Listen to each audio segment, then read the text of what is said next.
Hello guys and welcome back to the channel.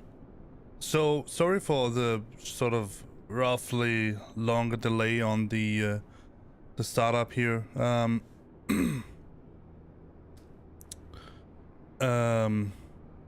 that's a good start.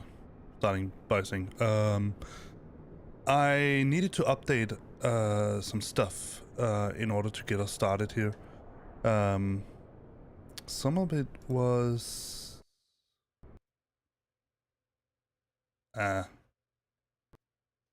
bye-bye game. Alright, let's try that. Alright, let's try that again. Maybe it's... I think it's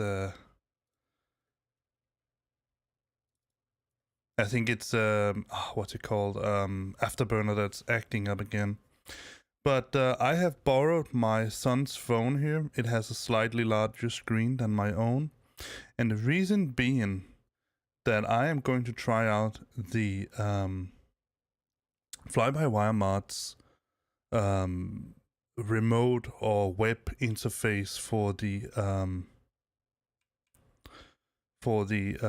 MacDo, meaning that I can sit here with my son's phone and punch in all of the stuff. Now, I have tested it out using a browser, and from what I can see, it will show you when I am punching in the stuff. So you will see it on the display. You won't just... The only thing you won't see is my mouse moving around. And hopefully, my hope is that it can speed up the programming of the box a little bit. Hello, Tech S. DJ Vor Tech S. Welcome to the stream. Yeah, I know. It's just started. Quite confident it was because of hopefully it wasn't because of the new update to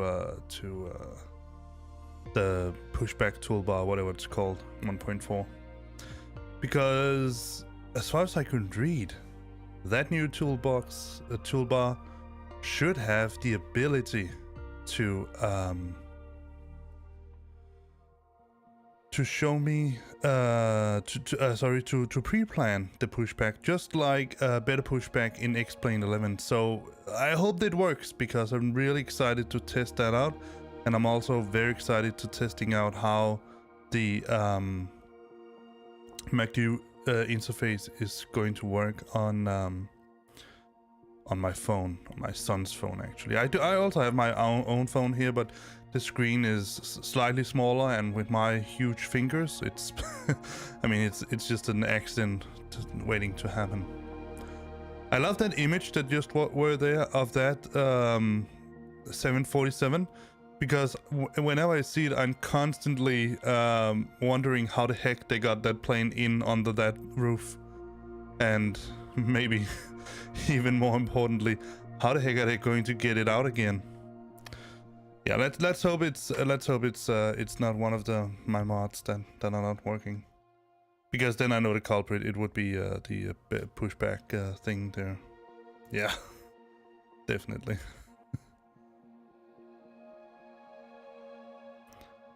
To the owner, I think was it Qantas? Yeah, it must be, because it was it's Australia and New Zealand.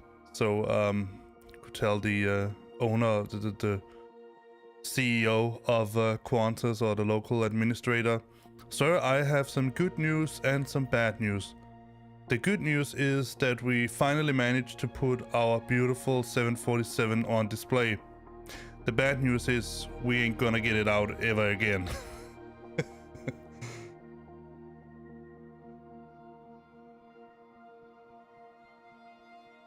All right, so let's see. We're going to go from Castro, and we're going to fly a little bit for my virtual airline. Let's make sure everything is set here. So I want it. Yeah, go. SASV group. Sorry, SASva. I'm a member of 2 virtual airlines. I'm actually a member of, I think it's about 7 virtual airlines now. I have 2. Let me think. 2 Scandinavian, 2 United, or 6. 2 Scandinavian, 2 United, and 2 Lufthansa. Now, one of the Lufthansas, I really don't use it that much. Ah, perfect. Nice, it tells that on the screen. I don't know if, yeah, you saw that as well, that it connected to the MacDo server. Alright, let's see if it will crash this time.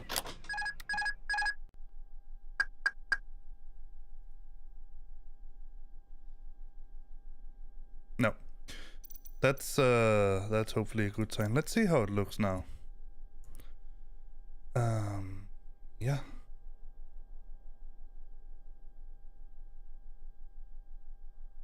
Okay, I'll certainly consider that. All right, so let's go outside and take a look and see if it's the outside look that makes it crash. I'm pretty sure it is or was what's it called? Jesus, my brain is fried today. Sorry.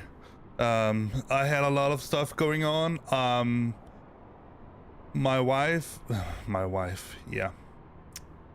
My wife peed her suit when she was in daycare. No, my daughter peed her. I don't know what you call it. Sort of we call it a flying suit. It's sort of a full body suit for kids that keeps them warm and they can scrape and all that they can play in. She peed it, so obviously we need to go down and wash it, and unfortunately, because it was a little bit late and both my wife and I, we were tired at that point, we didn't get to pick it up again from the from the washing basement. So today I had to go down after I sent my son to school.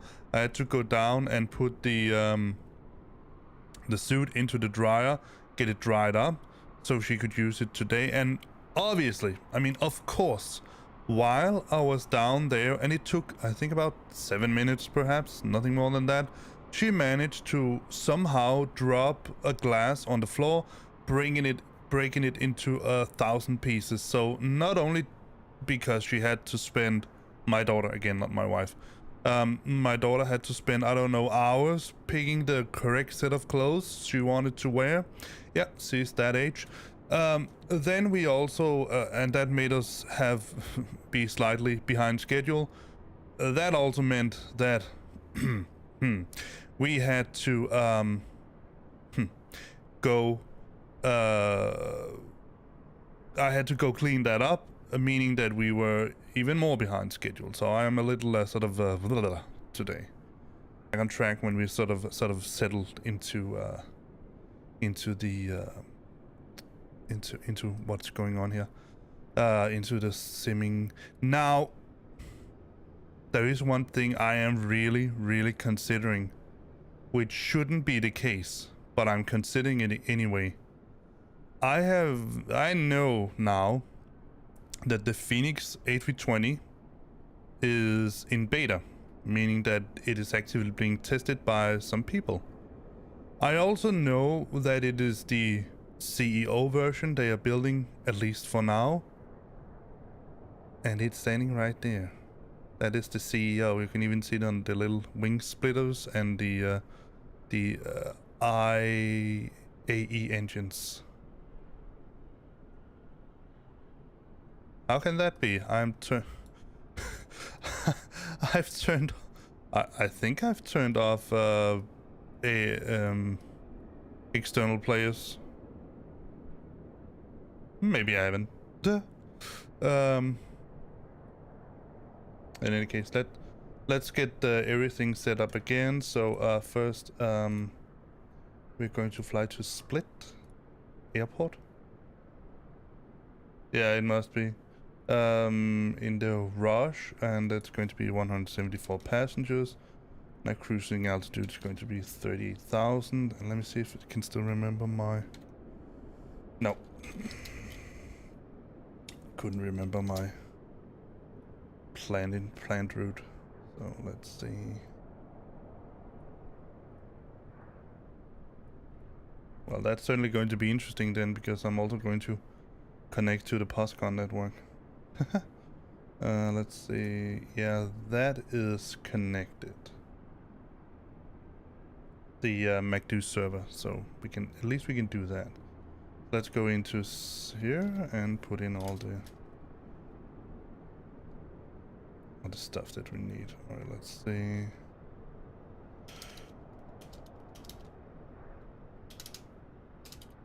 There we go.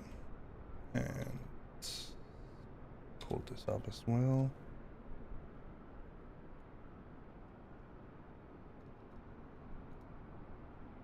So let me see. Balux, mic, induc. No, we need to remove that as well.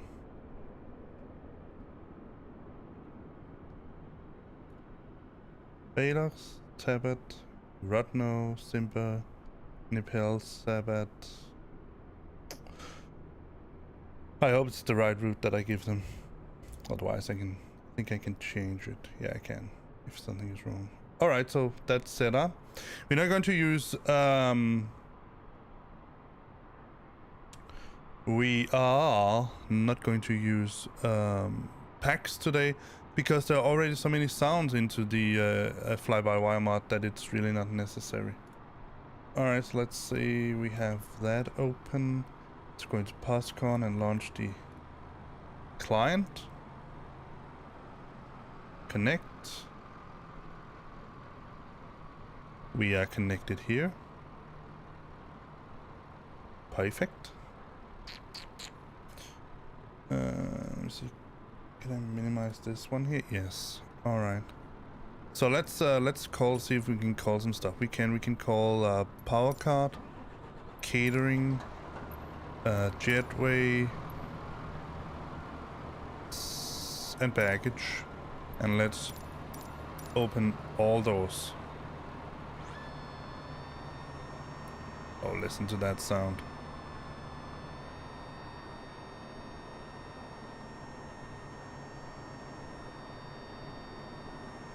I don't know why it's not opening though, but maybe just taking a little bit longer time.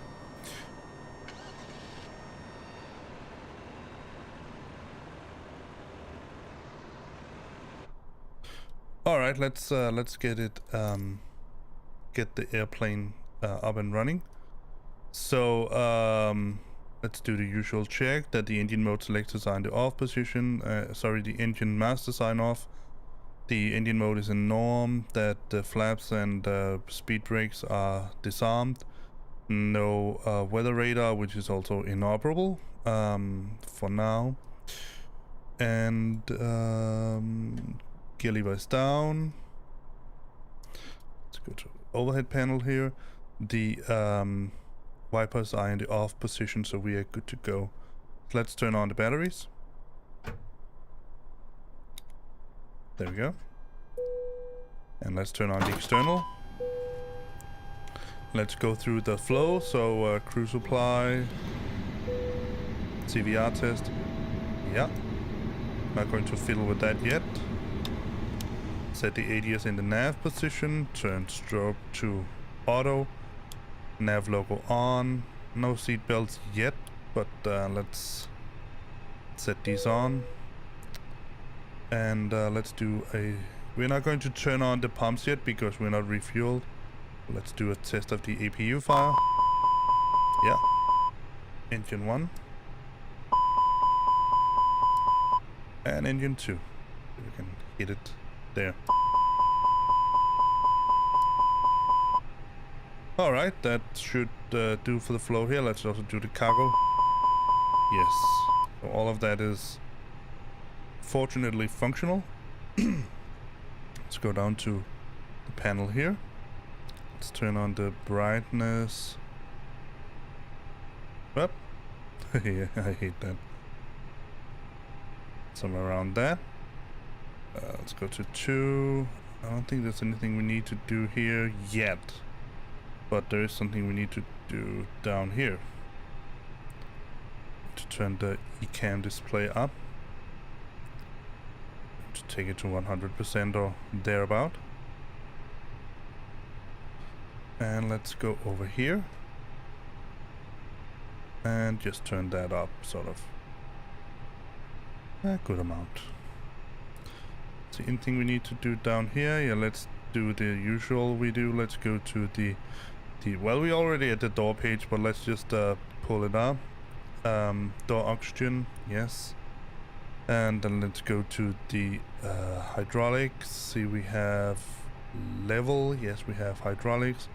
Engine page, we have oil. And let's look at the status. Nothing there. And we also need to look at the pressure. Yes, to see that landing elevation is in auto. All right. So far, so good. Let's go down a little bit further down. We're going to turn on this. Turn that on. This also a little bit. Set this to auto. And let me get the squawk code right now. Now I really want to show you this. So let me see, POSCON here. Yes. So let me see if I can do that. I should be able to show you it. Just to give you an idea what I do with how I do with POSCON. So let me see this one. No, that just give you a, let's see, this one. Yeah. So now you can see everything double. But what I wanted to show you was this. This is the ATC, the pilot client for POSCON. Now I cannot see if you write anything in the chat right now, but I'll get back to you when we have just done this here. So this here works just like your ordinary ATC, MECDU, whatever you want to call it, ACAR system.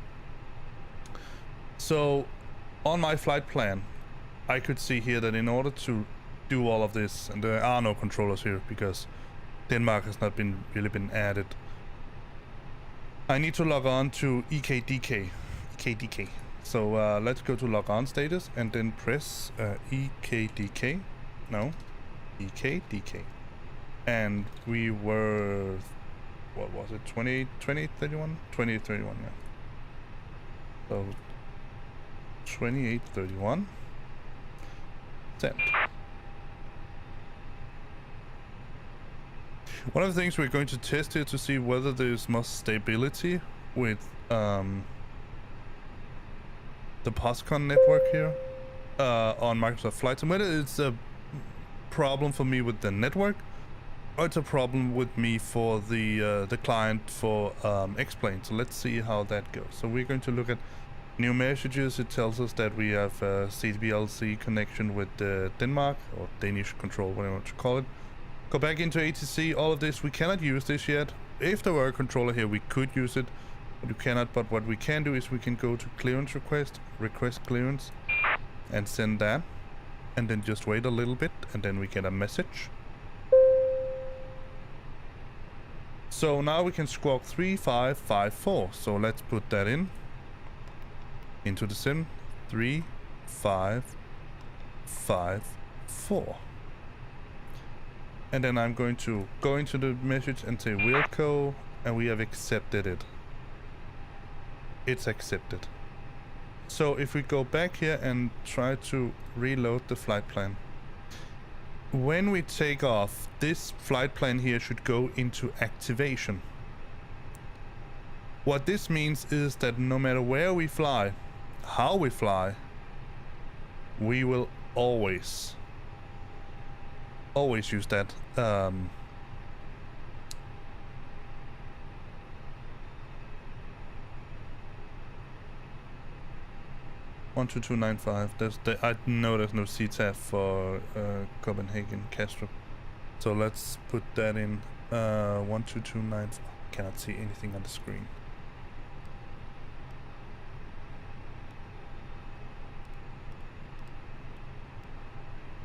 One two two oh 95. Sorry.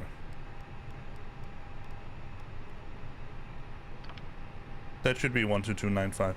All right, let's turn this up a little bit. So when we take off, that should be the case. All right. So let's go back and remove this display so you can see the screen. You can see I've put in the squawk that we got here, and let me see. Yeah, I know what we need to do. Press this, go down here, go over here, start up the fly-by-wire flypad.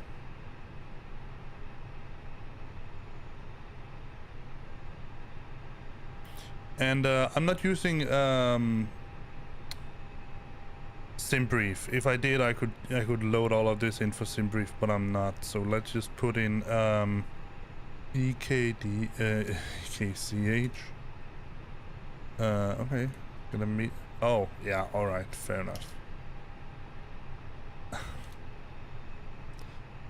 And there we go. I want to get the meter here. All right. So here I can see that QNH is 1028. So let's go to 2 and set it to 1028. There we go. Let's go back. Let's go into the, I don't need that, but let's go into here. Going to fuel. Now I'm going to open my plan here over on my other monitor. And I can see that we're going to use 9,296 liters of fuel. So I'm just going to say 94. Here it says 95, but let's say 9400. That should be, and it's set to real. Perfect. So now we are refueling. All right, so let's test out this thing. I know that this is the way to go down to the ATSU. So let's go to AOC and weight and balance, and we are going to have 174 passengers, which is, as far as I know, also the maximum for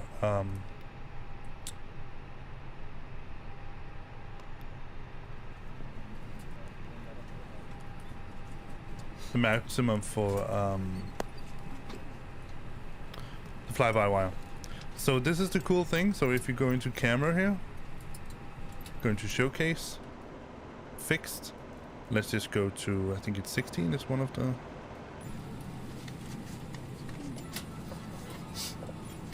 We even have a little bit of music. I love that.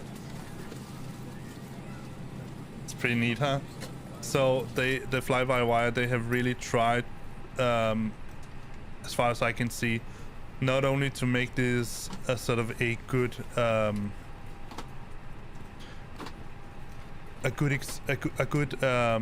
model, sort of a flying model, but also it seems to me that they have tried whatever they can to make this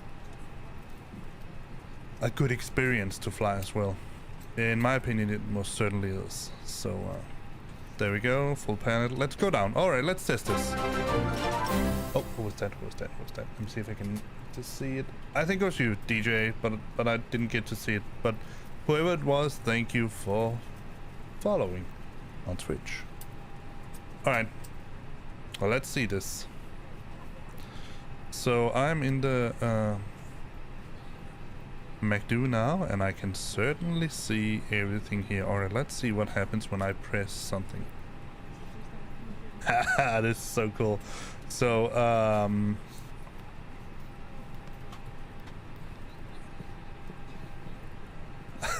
this is really neat. This is more like sitting and typing this in reality, but let's see. LDSP.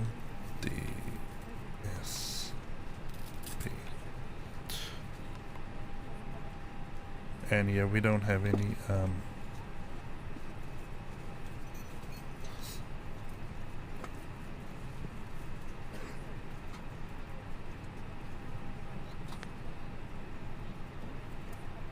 and let's see, alternate should be down here somewhere.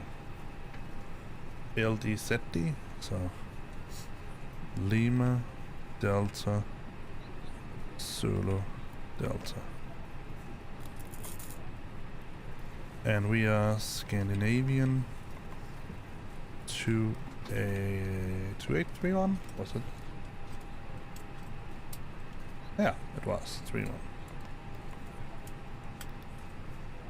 This is pretty neat. So I'm just going to go for a cost index of 10 because I'm cheap. And initially I'm going to go for 290, and that temperature should be minus 49. It's probably not the flight level we're going to use, but thank you. Hearing lost. Let's see, flight plan. All right, so let's just take a look at no, wait a second. Let me go in here. Let me just get this because we need it in case. Yeah, I know that. Here. You see? And we need to get a weather request. Ladies and gentlemen from the flight deck, on behalf of myself, your captain, the first officer, and cabin crew, I'd like to take this time to welcome you aboard our flight. We're just wrapping up some paperwork up front here and waiting to receive final numbers from the ground crew, then we'll be on our way. Flight attendants will be coming through the cabin shortly with a very important safety briefing. We do ask that you give them your full, undivided attention as they review the safety operations of this Airbus aircraft. We do appreciate your business having you aboard this flight. If there's anything we do to make your flight any more enjoyable, please don't hesitate to ask. Welcome aboard. I don't even have to say anything. I can just I mean, he does all of it. In case you should be wondering, this is V1 simulation, who is a real pilot that is jabbing away there.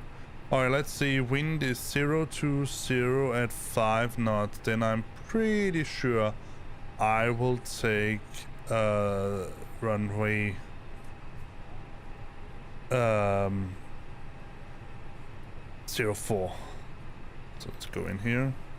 And if I'm not mistaken, it's usually 04 left. Let me just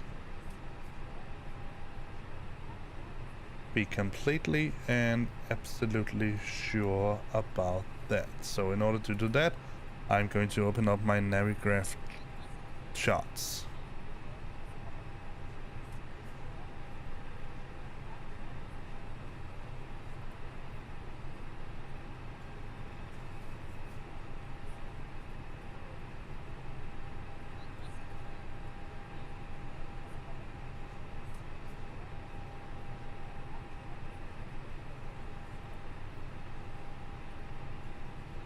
Yeah.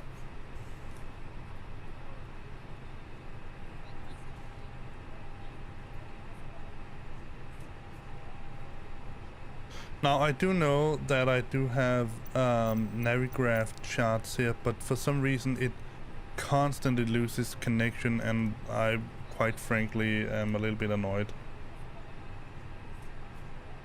that it just won't remember it.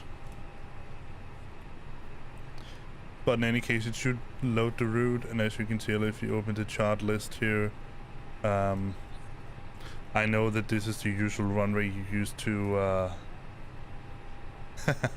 yeah, this is the runway you usually use for takeoff. And usually this is a landing runway and this is a takeoff runway, depending on which way you come from. But usually 22 right is for, and 04 left is for takeoff, and 04 right and 22 left is for landing.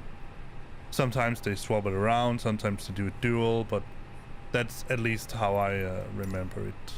Alright, so I was correct, 04 left. And now I need to have my plan.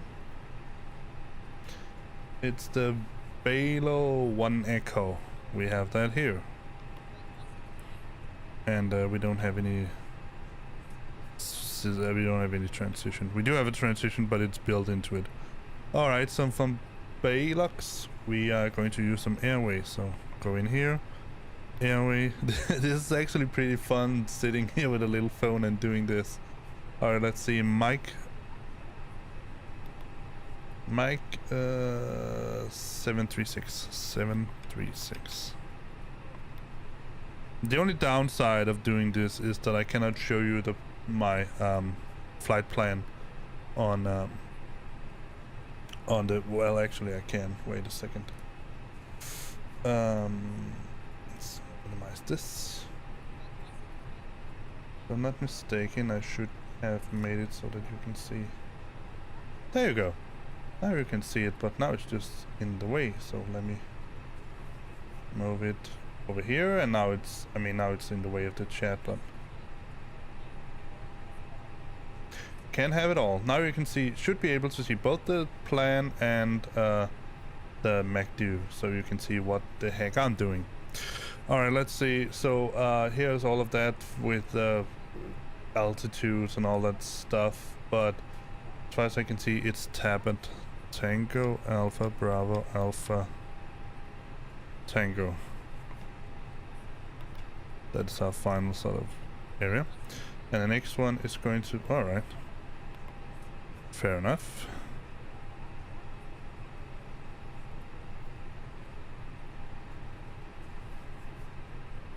So from Tabat we're going to do direct to Radno, Romeo, Uniform, November, sorry, Delta, November, Oscar. And from Radno we're going to do direct to Simba. I don't need to spell that out, hopefully.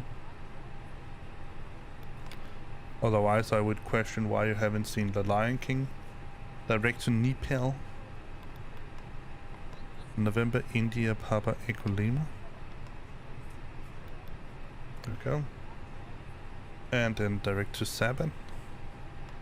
Sierra, Alpha, Bravo, Alpha, Delta. And then some airway again.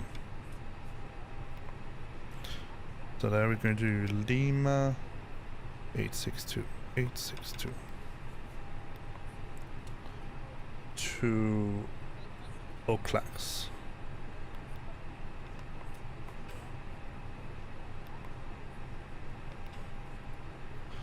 And from there we should have the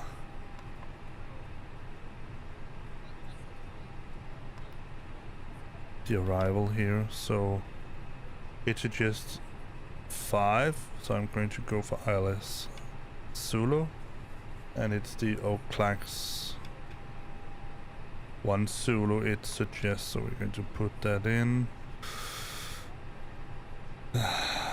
No, let's just say no bias and no transition. Insert. Alright, let's clean it up a little bit because we probably have some repeatings down here.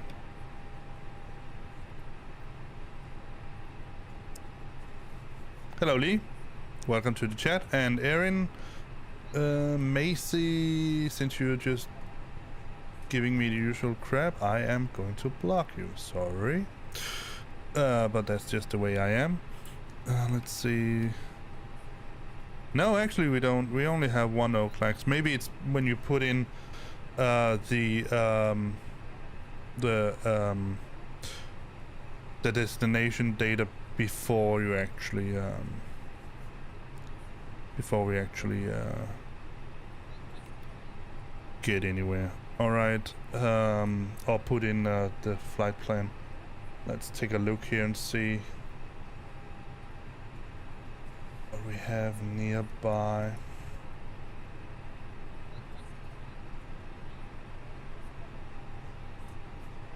We have CAS, so let's put that in.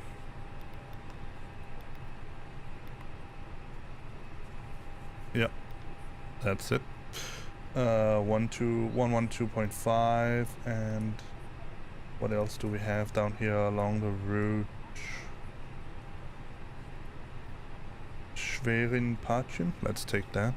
That is PMD.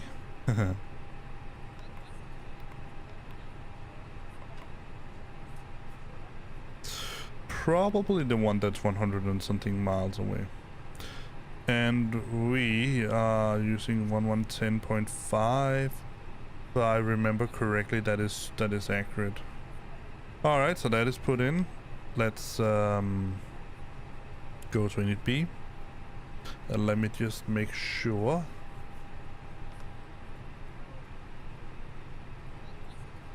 9380. Yeah, so we also refueled.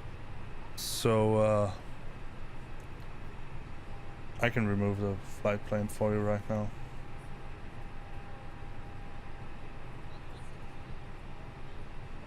We don't need that just yet. So let's see. 24.1. All right. And block fuel, that was what did I agree with myself on? 9.4. So no, certainly not 94. I don't think you could have 94 in the plane anyway. Alright, let's see. Takeoff weight 69.8, landing weight. Come on, give me those calculations. There we go. Yeah, that looks pretty good. And we don't have any wind data to put in. Alright, so now I need to open a little web page here because I'm using a page called, if I can find it, amongst all of my other pages here. There, FS Tools. I'm using a page called fstools.tech. It's really good for calculating the things for this plane here. Even though I'm not sure it is really the right one that we're actually using. Outside air temperature, what did it say here? -1. Takeoff weight.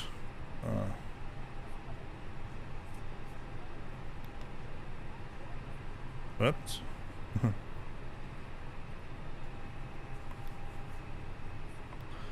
Takeoff weight was 69.8.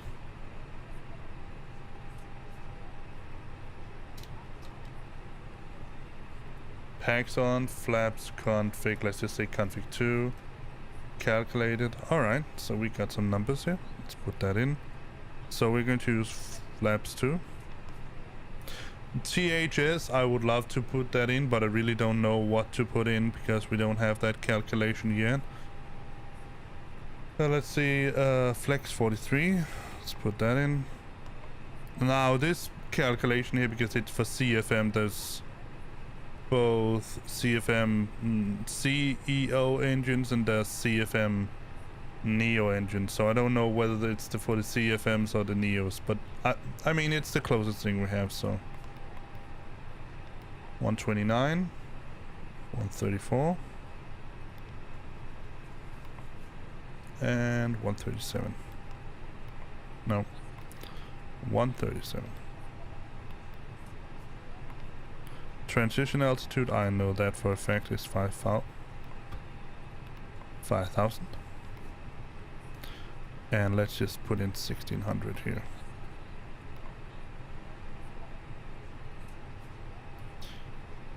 There we go. Alright, all of that should be put in. I am just going to I'm just going to let us sit here for 2 seconds because I need to put up my blanket because I literally cannot see anything on my screen because the sun has sort of looked out behind the clouds, from the clouds behind me. I've sunlight directly into my monitor, so I can't see jack. So I have sort of a sheet that I usually use as a green screen, but it also blocks out most of the light.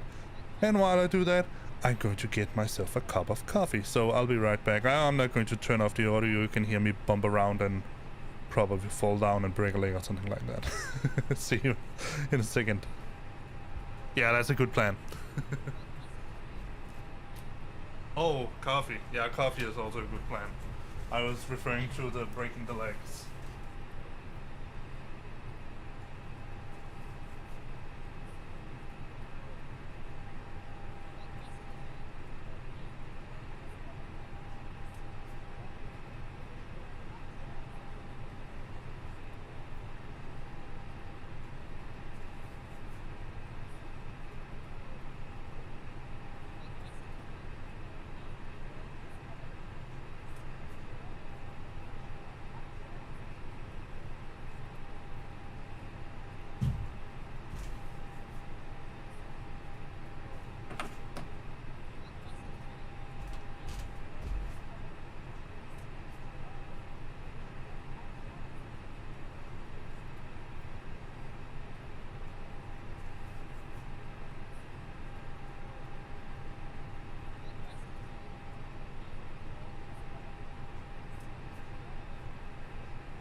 All right. Yeah. Ah, there we go. That helped. All right, let's see. I know what we can do. We can go up here to the overhead panel and turn on the seatbelt signs. Turn all the pumps on. And go into... Listen to that.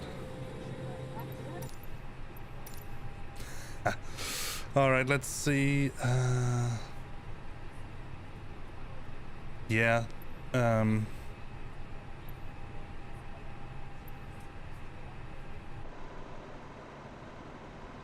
Oh, wait. I know what I can do. Get the AP up and running before I disconnect the external power. That may be a good idea.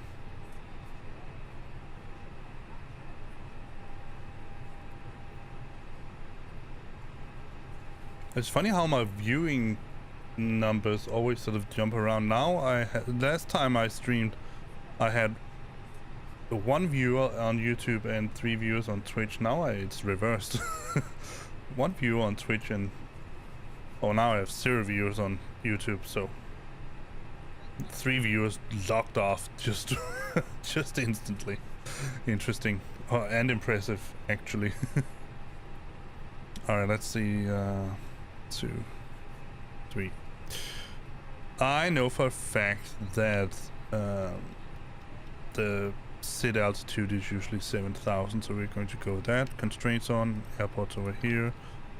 And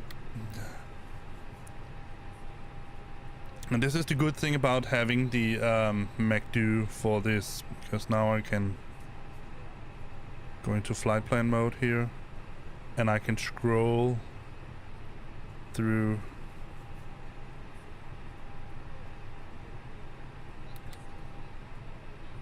the plan stuff here on the phone while watching this on the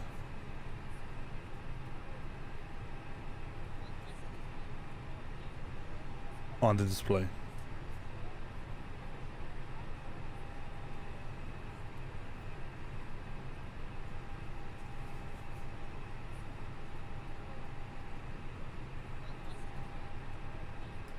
Just to make sure that there's sort of no sort of weird jumps.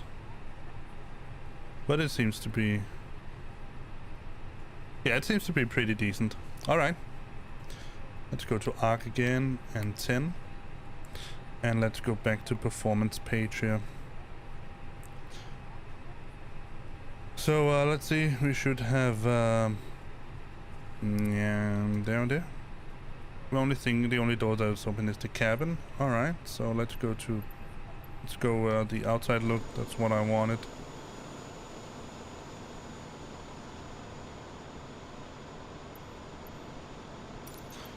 So let's close the forward door. Aft. Oh, I never opened that. And I didn't even open the cargo. Alright, let's get the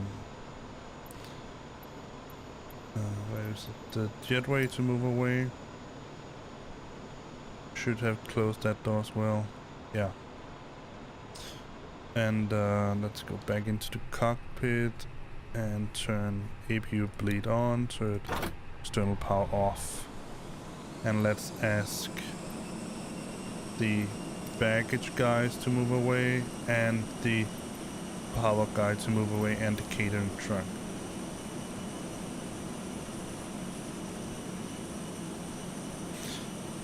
Oh, no, wrong button. Alright, let's see how this works. Pre-plan, pushback. How to use. Click and drag to move the map around. Click to place a waypoint. Press backspace to remove. Scroll and hold control key to zoom map. Scroll to adjust waypoint. Alright, let's try it. It's pretty... Oh, man.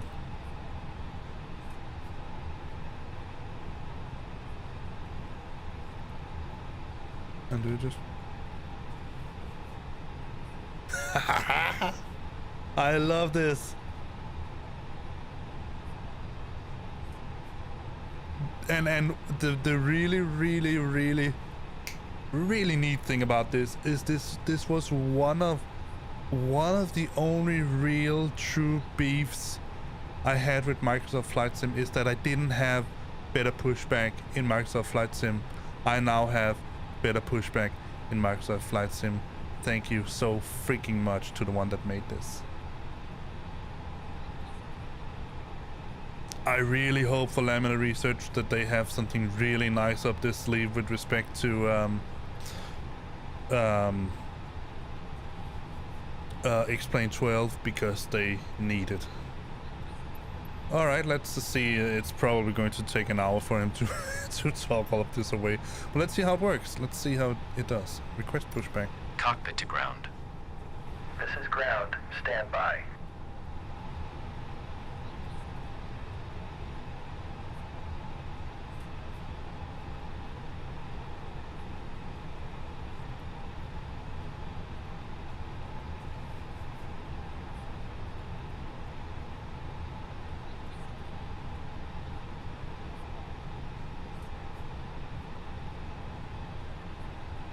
Let's see if we do have an ATIS here.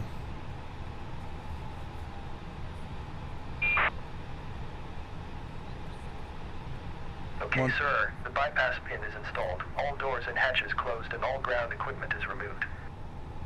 The parking brakes are set. You may lift. Parking brake set. Lifting the aircraft. No, there's no digital ATIS available. Alright, let's go in here. Let's get the live map. We are cleared for start and push. Okay, clear it for push start. No, we're not. Please release parking brake. But we will be in a little while, because there's no real clearance here. So we're going to be facing south. So let me call that out. Please release parking brake. Yeah. Castrop traffic, Scandinavian 2831, at stand Charlie 28, pushback and engine start facing south. Castrop traffic. Wow, Please he's... release parking brake. Yeah, but I mean... Parking brakes are released. Nag, Commencing exactly. pushback. You can start the engine. Relax, sequence. man. It will start in the sequence. And this was one of the things that was pretty hard to do. Let's just set it to on. With the... Let's start the engine one. No. There we go. Let's just do that again. This was one of the things that was a little hard to do with the old... No. We're going to go here. And hear it from here. This was one of the things that was really hard to do with the former version of Pushback. It was really good, but it was hard to use because you couldn't steer the really steer the plane from inside. I mean, at least if you wanted to avoid someone else.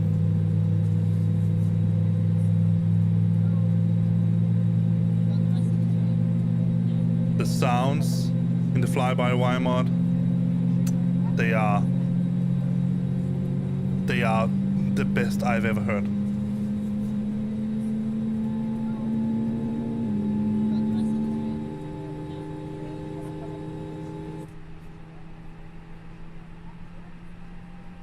Alright, let's start engine number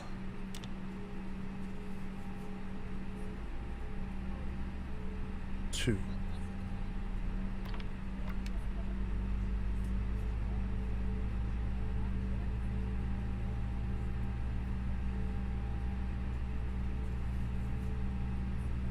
Okay, pushback completed. Please set your parking brake.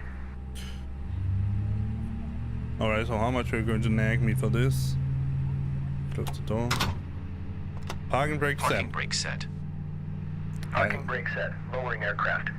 Alright, let's set this. I think it was 24.1 it wanted to be at, so it should be Ground. around... Startup is complete. You may disconnect. somewhere around here. Roger. Good engine start. Clear it to disconnect. See you at the side. Have a good flight. Holding position waiting for the visual. Thank you and goodbye.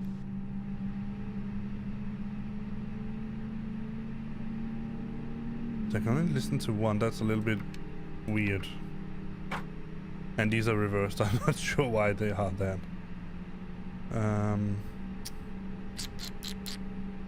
Yeah, I think we're good to go with the no, I need to find these keys around. Yeah, we have a little bit of a issue with the pressure, but I guess it will be okay at one point. There we go. All right, let's minimize this. Set this to norm. Turn off the APU. Ah, I forgot the beacon.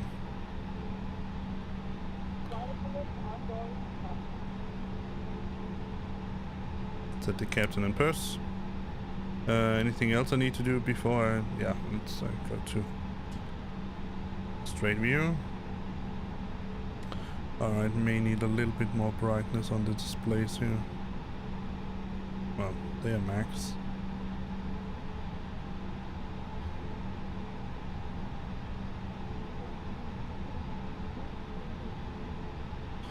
Alright, there we go.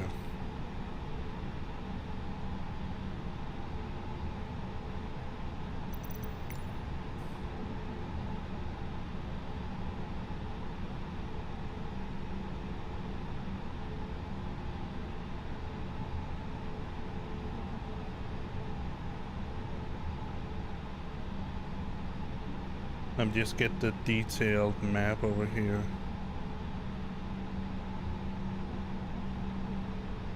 We're going to use Quebec, Foxtrot, and Alpha. Let's see. No, wait a second. Yeah, Quebec, Foxtrot, Alpha. And then holding short Alpha 10. I think it is. Yeah, it is. Let me just pull up the POSCON window because then I can see whether I am transmitting.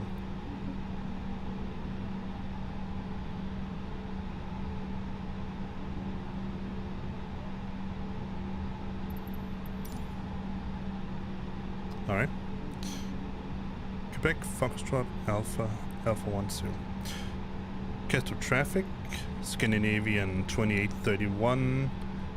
Taxi to runway 04 left via taxiways Quebec, Foxtrot, Alpha, holding short Alpha 10. Castor traffic. Alright, let's set the go back into the not that view, this view. Disabling or destroying smoking sectors and aircraft restrooms is a federal offense and could result in a fine. For your convenience, this aircraft has 3 restrooms, one in the front of the cabin and 2 in the back, and each is equipped with a changing table. We'll be adjusting the main cabin lights for departure. If you need a third, the reading light is on your seat. We're here to make sure you have a safe and comfortable flight. Thank you for your attention, and we hope you enjoy this experience. I mean, these sounds. Alright, let's arm the speed brakes. And set rejected takeoff. Oh, I forgot to turn this on. Let's get this brightened up.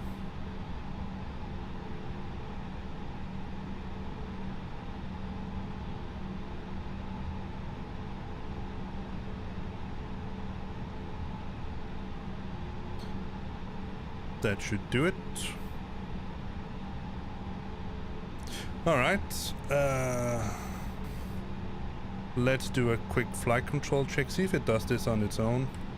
Yeah, it does. Full up, full down, neutral, full left, full right, neutral, rudder full left, rudder full right, neutral. The reason why I do this is because I don't have a dedicated tiller, so I'm just going to do it like this. Yeah, I need to do one thing more. That is to do the takeoff config test. That should give us config normal. But yeah, okay, let me turn this. It's complaining about this, but it doesn't make any difference because the weather radar still doesn't work. I'm pretty sure that the predictive wind shear doesn't work as well. Anything else I need to turn on? Yeah, I mean, obviously there's taxi lights. Turn this up fully. I don't think there's anything else. All right, let's go. Taxi lights off. Parking brake off.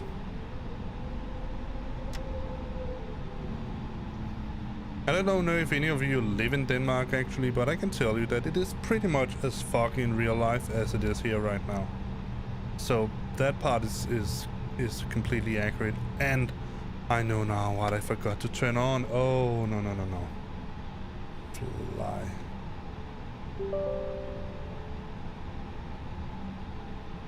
We cannot go anywhere without this. Well, we could.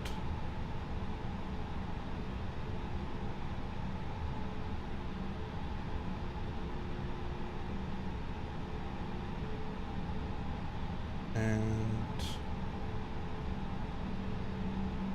there. Now we're ready.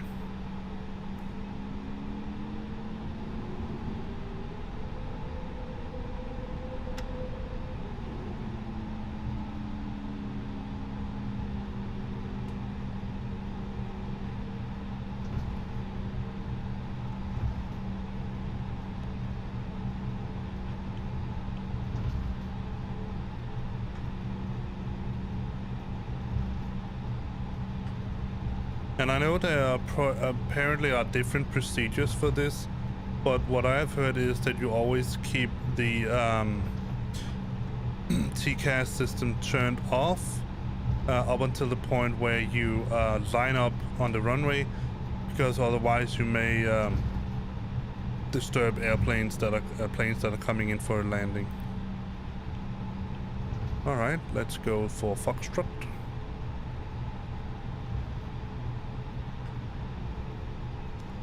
And then Castro traffic, Scandinavian 2831, crossing runway 12 or 30. Castro traffic.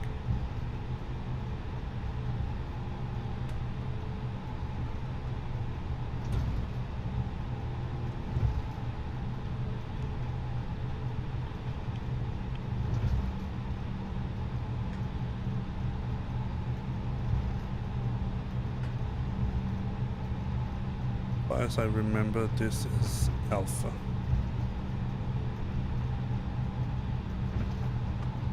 We can check it just to be sure.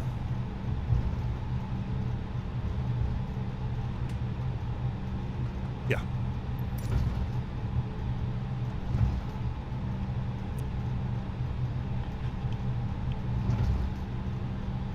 The only thing I don't like about the fly-by-wire mod, which is I'm pretty sure it's intended, but it's that little sort of a shuffling, whistling, whatever it is, sound that comes from time to time, especially when I'm using my mic, because I constantly think it's it's something that is going on in the mic. All right, so let me open up my web UI, the one you saw before. Go to company, get a weather request for Kastrup. Let's just get it for, no, we can wait with that. The final one before we let's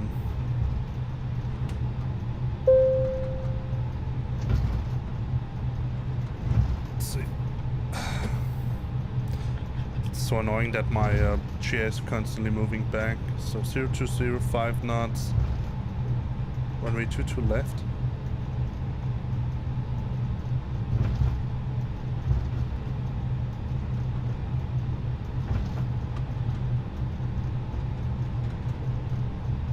Oh, that's the visibility, I think. Yeah, it's pretty low.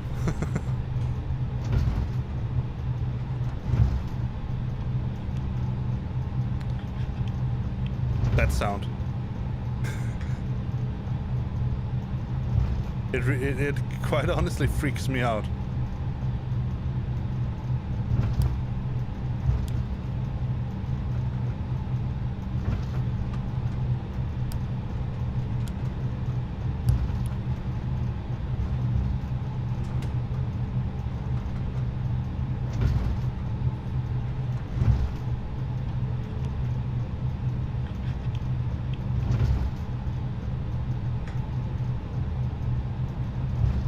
because it sounds like someone is constantly doing something with paper in the background. And having a daughter that constantly likes to do things with paper, that's the reason. You will also see me turn on the autopilot relatively early on when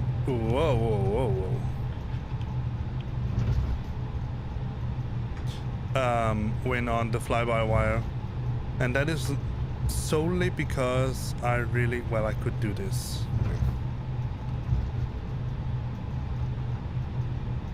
Could just pop this out.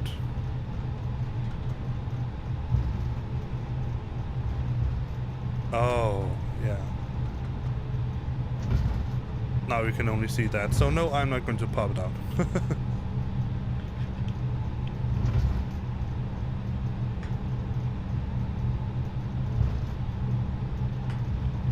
But as soon as I can turn on the autopilot, I'm going to do it because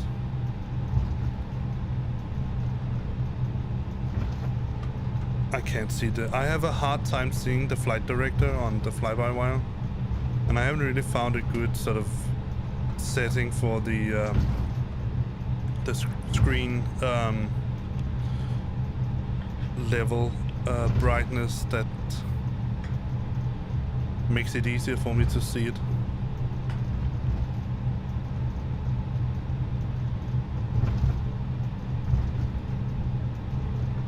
That is probably the only gripe I have right now with the fly-by-wire mod, and it's probably not even a fly-by-wire thing.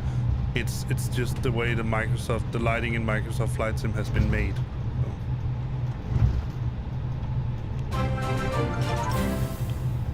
The B something. Thank you for following. I couldn't see what it said. Thank you very much. It's just extremely appreciated.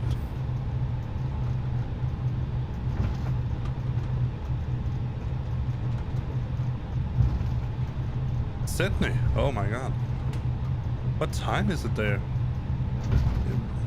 Night? Something like that, right? It's almost the opposite of here in Denmark.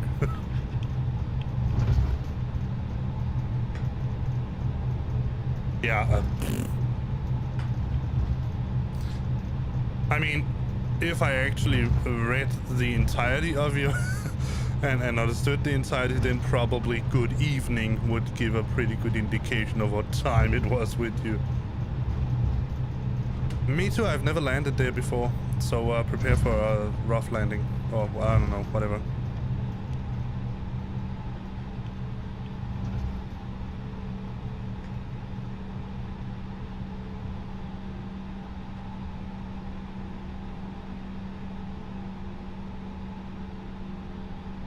Up to a little bit.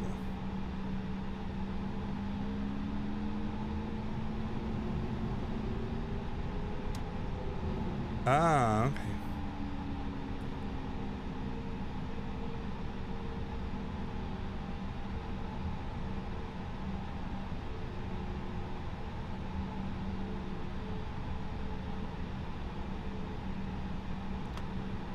All right. Let's just announce it.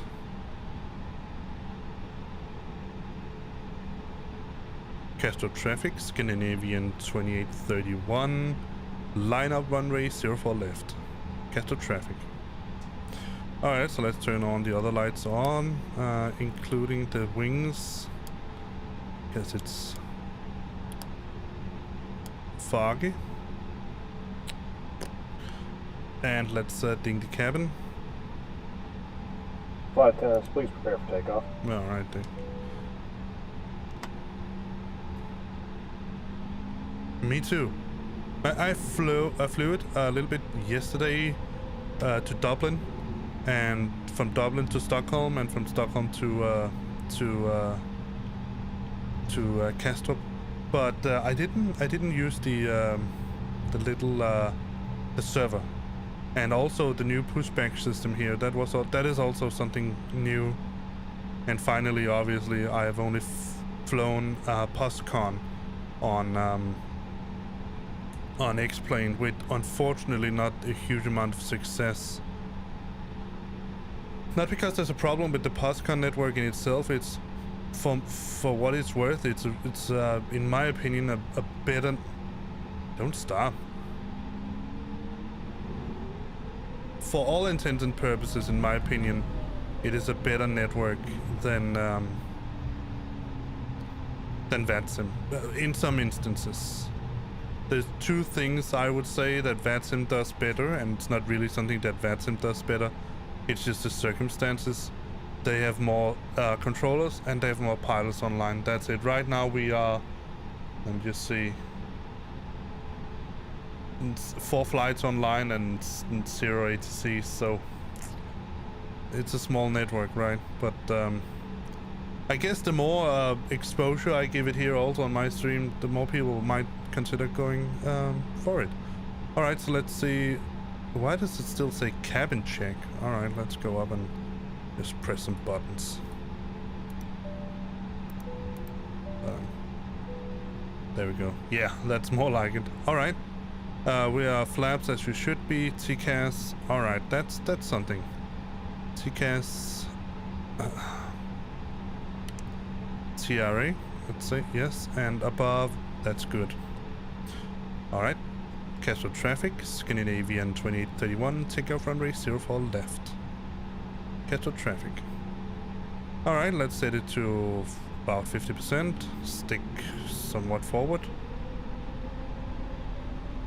Release brakes. And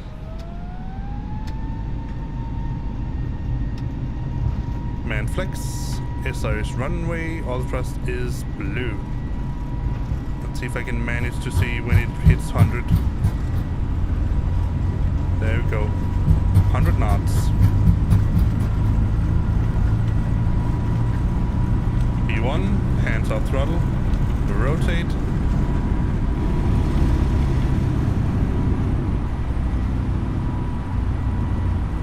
Positive climb, gear up. And now I need to see that dang flight director down there.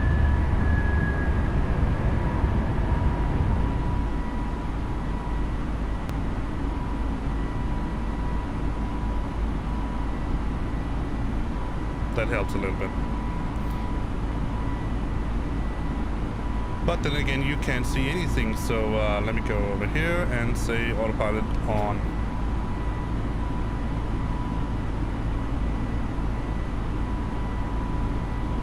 Wait for it to just stick its nose down a little bit.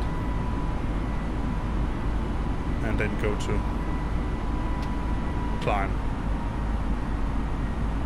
Alright, let's go into the cabin and listen how they have it.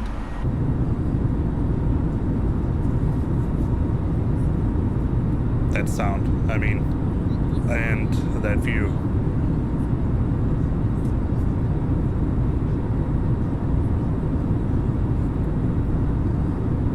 This is insane.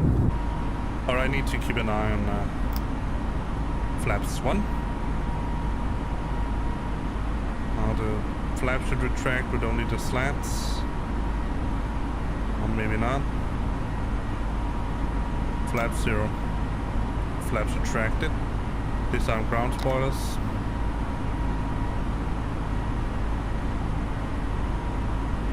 So let me see what the MACD says as our go to performance, no progress. 385, alright, so definitely flight level 380 can be used. Let's go to fuel prediction, 4.1, that's fine. So let's just set it to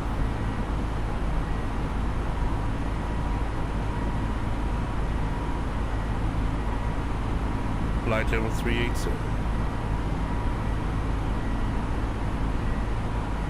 And so hard to hit. Standard. So we have retracted flaps. Packs are on because we never turned them off because we did a flex temp takeoff. Spoilers are retracted, and the altimeter is set to standard, so that checklist after takeoff checklist is done. I didn't do any of the other checklists. Done.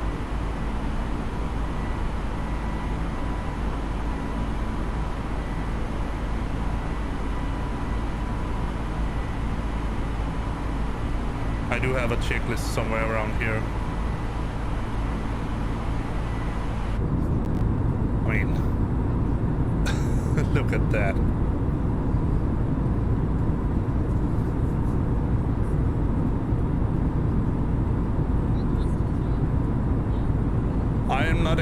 I'm not exactly sure what Microsoft did to the clouds in one of their last update patches. But holy frick, that is insane. They still tend to sometimes, in my opinion, look a little bit too much like sort of like cauliflower, something like that. A little bit too puffy, some sort of wool, you know what I mean? But in general,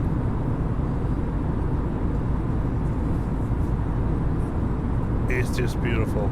It really is. I mean, I didn't even say hey to you, the boss baby.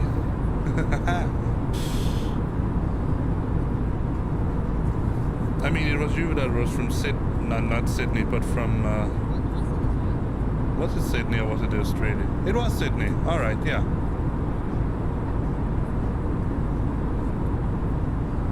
Yeah. I mean, sure. And I mean, it's tough.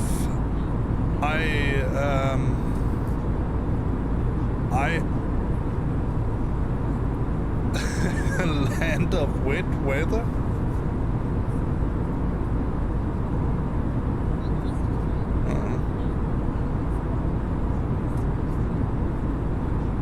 You clearly haven't been to Denmark then. Or maybe we could say that maybe it's Britain. Ah, okay. Maybe it's Britain that's the land of wet weather up here. Denmark is pretty much just the land of grey weather. It's either too warm or it's overcast.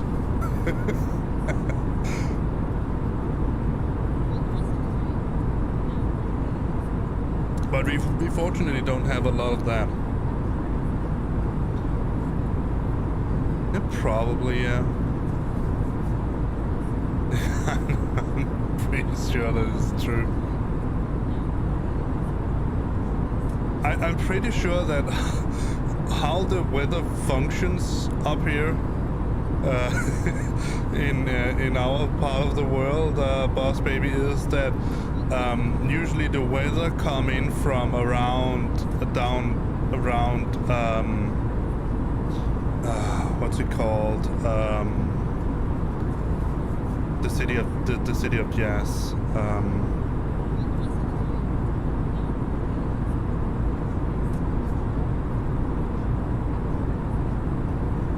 Let me just, I need a map.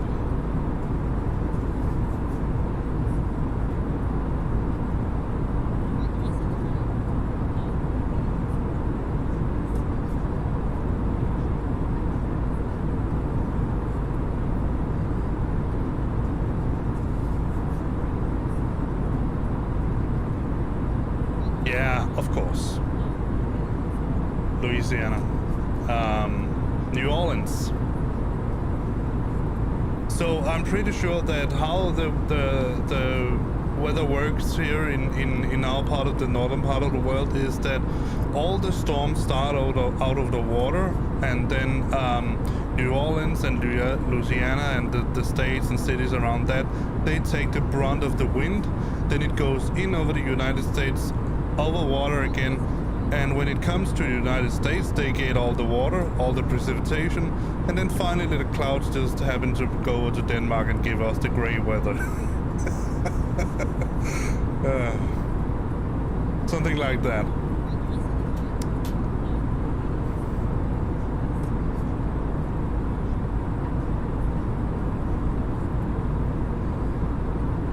Alright, let me see if I'm still connected to POSCON. But I'm not sure why it doesn't say I'm in... I should be in mode C.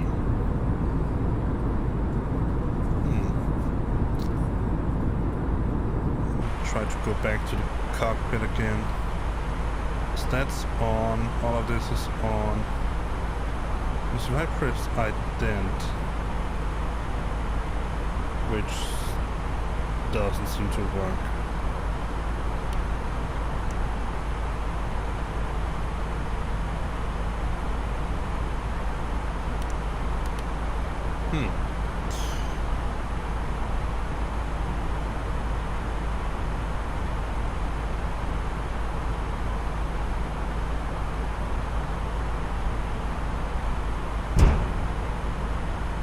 Press the wrong button.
Yeah, there are some issues here and I'm not sure exactly what it is.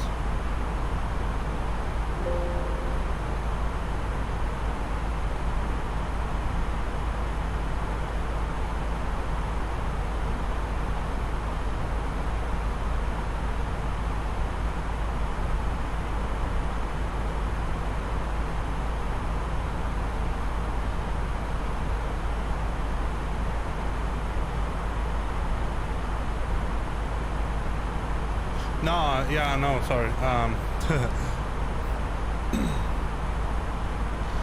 The issues is not with the, it was not the throttle quadrant. It was, it is,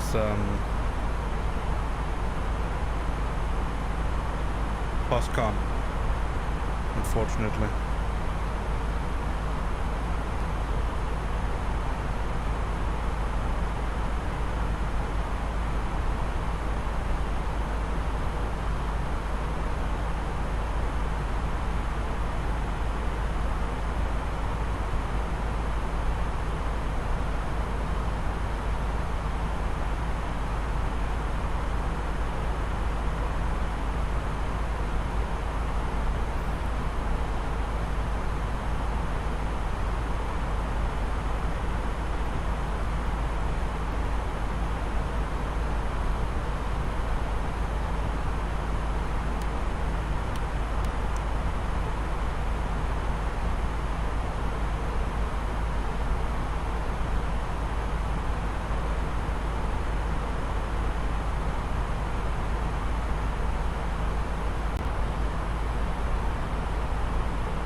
Nope.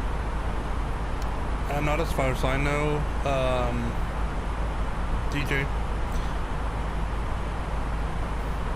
But to be honest, I'm not entirely sure how that would Ladies work. and gentlemen, let's get to the flight deck. Your captain speaking. We've just reached our seat now to report a flight. As it begins to settle in, I do want to remind you to please keep your seat elbows clear from the aisle, as the flight attendants will be coming through the cabin with galley cards shortly. Also, one more reminder to please refrain from congregating to the front galley where the flight deck door is located. Thank you.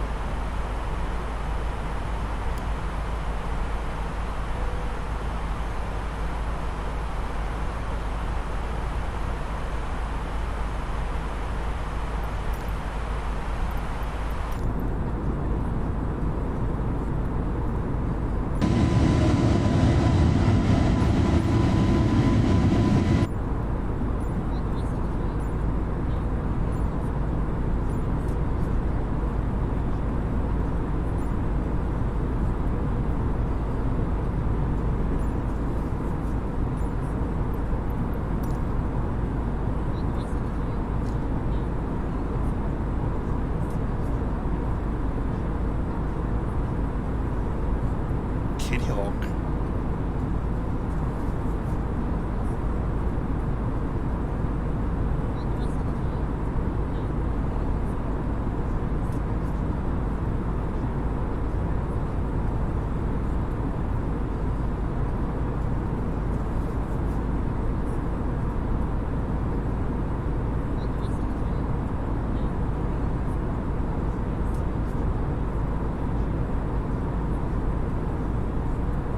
Oh, yeah. I can relate to that. I've experienced that as well.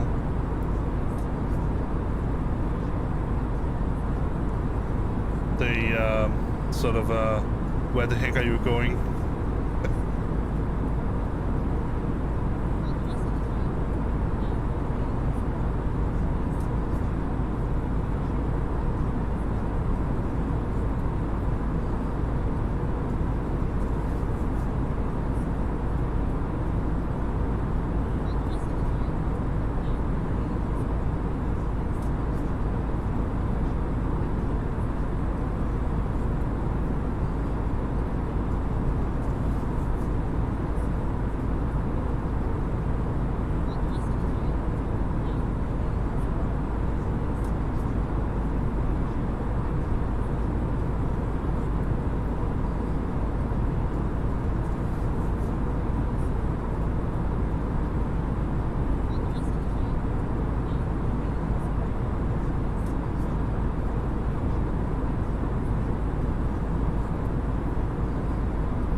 Sorry for the radio silence. I'm just having a little bit of a fight here with POSCON.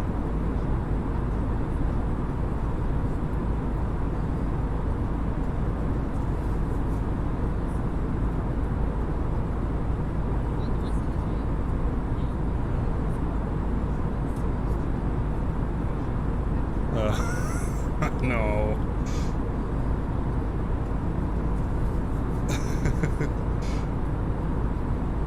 Round in circles we go.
Regarding payware planes, I mean, I can only speak for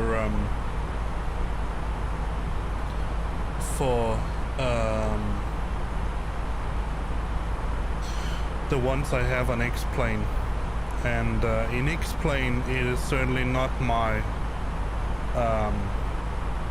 impression that that is something that often happens. So nope, I wouldn't say that.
Yeah, that's the thing. Particularly the airplanes I have, the two airplanes I have in X-Plane is the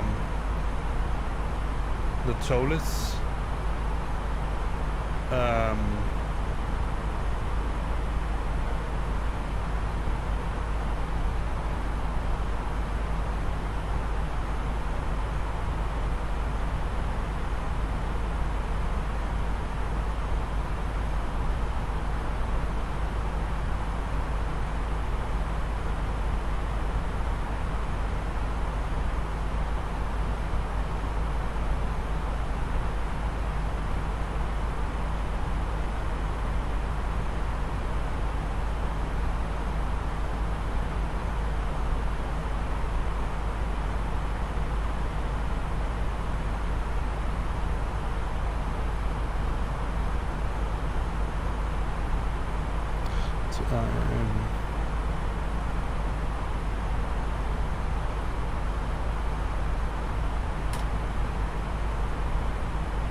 EDUU. Let's see if I can find that.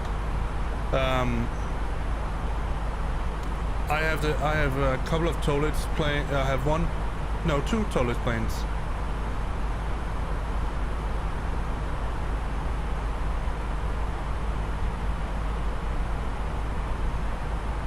And 283 Alphas, and a couple of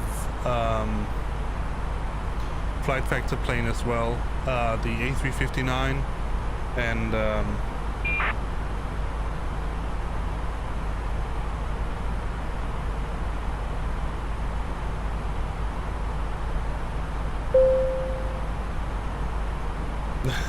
yeah, I know. I get that a lot. My wife, she doesn't understand it either. Yeah, but none of the particularly the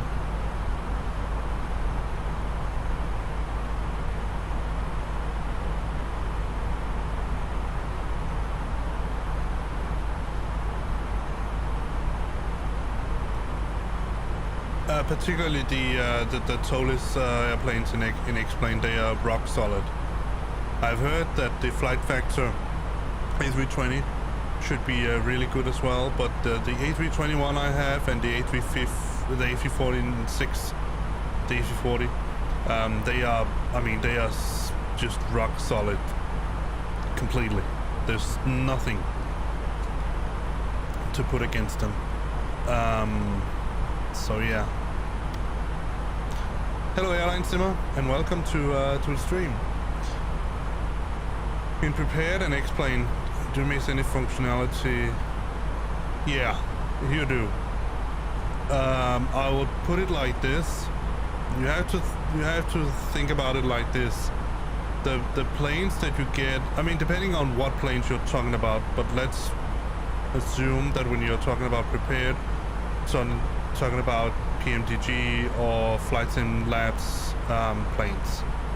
And if you're an X-plane, you're talking about something like Flight Factor or Towless aircraft, something like that.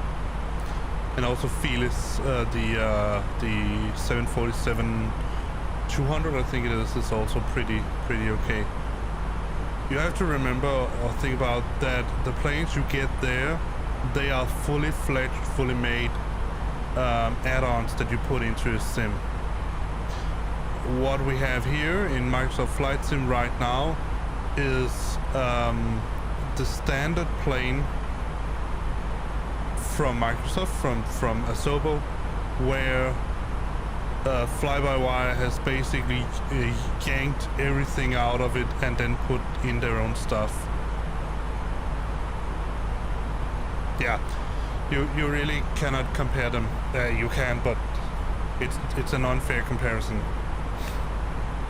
I would put it like this: for your everyday flying, even on VATSIM, they work really good. But if you are sort of intended to compare them side by side, there's just no doubt that what you have in X-plane is better.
I can tell you this much.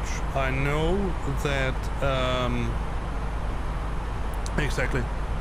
PMDG, they have released one airplane for Microsoft Flight Sim. It's one of the older ones, a propeller, four propeller. I cannot remember what it's called. And then they are, as far as I know, still beta testing their 737, 738, I think it is. And yeah, Phoenix, they are also in beta test right now of the A320. But you have to sort of, one of the things I noticed is, I don't know how far Phoenix are going to take it, but for now, what we have in Microsoft Flight Sim with fly-by-wire and what we get from Phoenix is actually two different planes. What we have in Microsoft Flight Sim is the Neo version, and what Phoenix is going to release, at least at first, it's going to be the CEO version. I mean, fly-by-wire has put a lot of really cool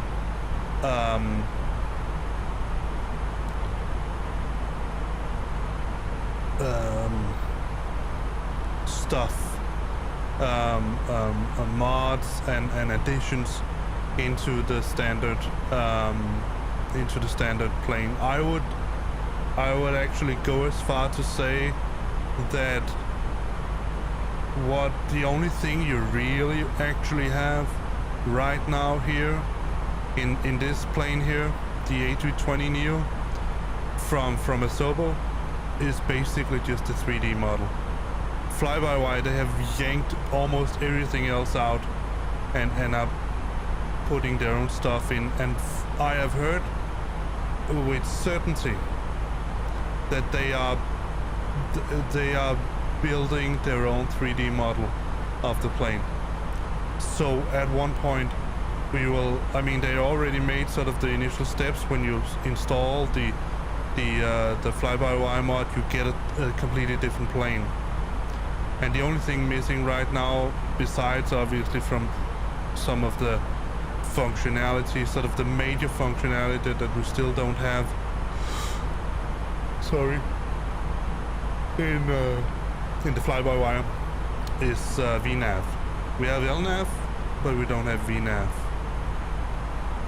Yeah, I think it's like that. So they're still working on that. I mean, if you compare the plane that we had before with what we have right now,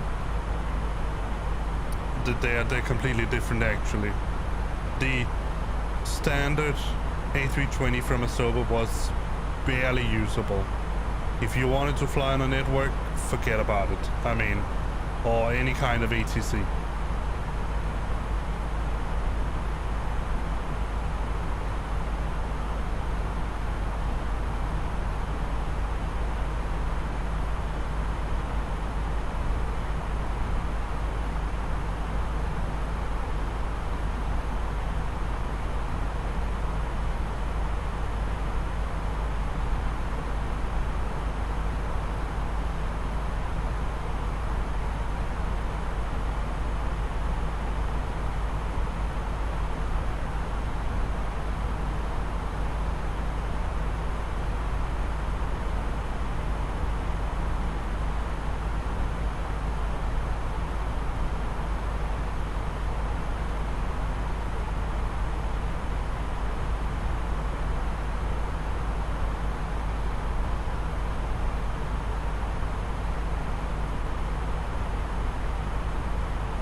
And I'm sorry if I seem to be going a little bit radio silent here, but I'm still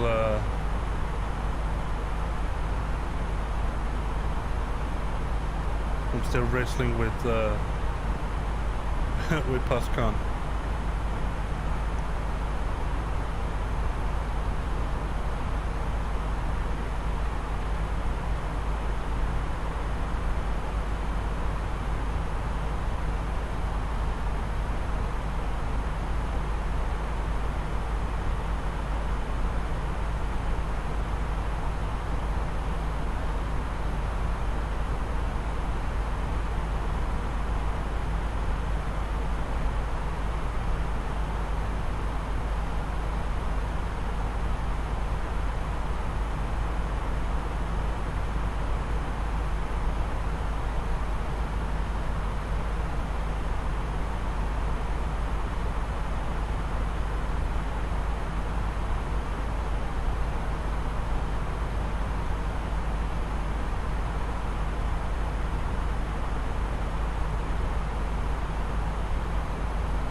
It is.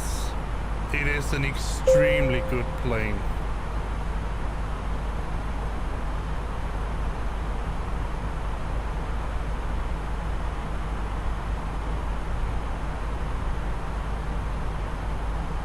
Yeah, that's the thing. But DJ, if you're doing that, why not just download the fly-by-wire mod? It's completely free. You can get an installer, and I mean, you only get additional stuff into the plane that makes it better. I would argue that. Oh yeah, that's right. You're on Xbox. Sorry.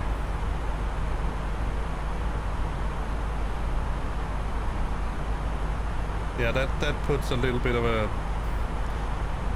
issue.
Oh, wait.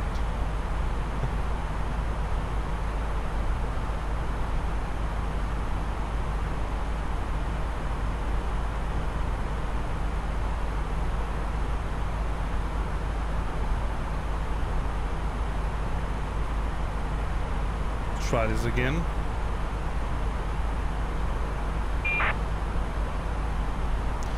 What I noticed is that it sometimes seems to lose connection with whenever I... There he was, Squawk 1000.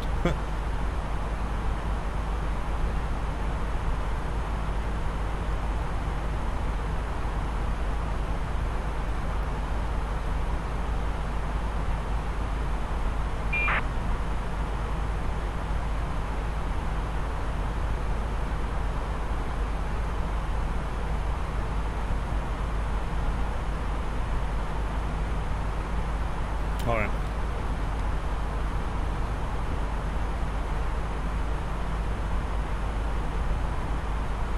Let's see if it helps too. See if we can keep the connection again.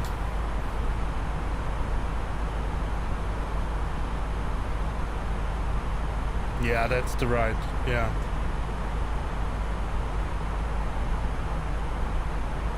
I mean, I know for a fact that Phoenix has put a lot of sort of extra cool stuff into their model as well. So yeah, hopefully they can sort of give you an add-on that you can put in also on Xbox.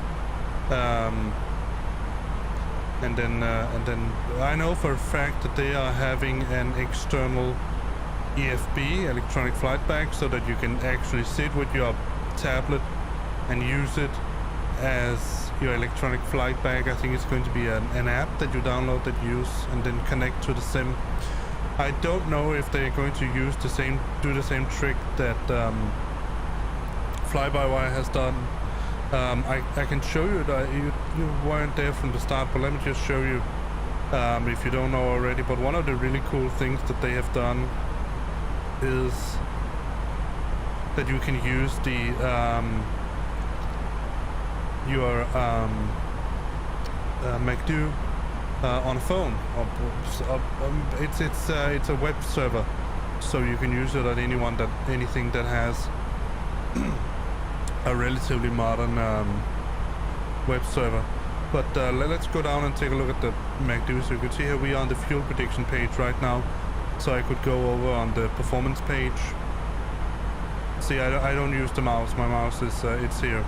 And let's go to secondary flight plan. We don't have any secondary flight plan. But it means that when you program the box, you can actually use touch. Let me just write something. And I wrote this with just like a touchpad. I mean, it's obviously not as fun as having a real MacDo sitting on your desk with actual buttons that you can press, but for sort of the sake of the feeling of doing touching the buttons, this is probably the closest we're going to get. But I really hope that yeah, exactly. In X-Plane and with the toeless, you can use the keyboard. It also makes it a little bit easier, at least pressing. But this is, I mean, they have made so many cool features in this plane here that it is giving help giving Microsoft, X-Plane reasonable competition.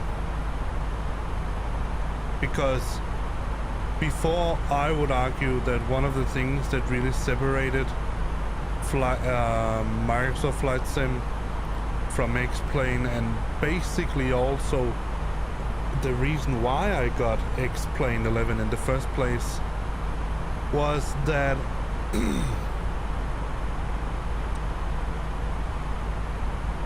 Microsoft Flight Sim looks really good. It is a beautiful, beautiful sim, and in my opinion, from what I've seen both from X-Plane, from Prepared and anything else, this is the closest you are ever going to get at this time as really being in the air with a plane. There's no denying that this looks so good, extremely good. But the planes were, yeah, I'm sorry to say, they were crap. The general aviation planes, they were okay, you could use those, but the airliners, I mean, they lacked the ability to do proper sits and stars. Sometimes the autopilot didn't work properly, you couldn't do an auto land, the auto lands didn't always work. There were so many issues that, and this is really what also annoyed me about sort of the way that SASva sort of got around this. The points that they skipped, they were not sort of extra handy, neat features that you would like to have. An airliner's ability, an airplane like that, commercial airliner's ability to do a sit, standard arrival, and a standard departure, it is the bread and butter. I mean, this is something that you need to have. That's not something that is nice to have. And I literally, one of the first things I did when I got Microsoft Flight Sim and got the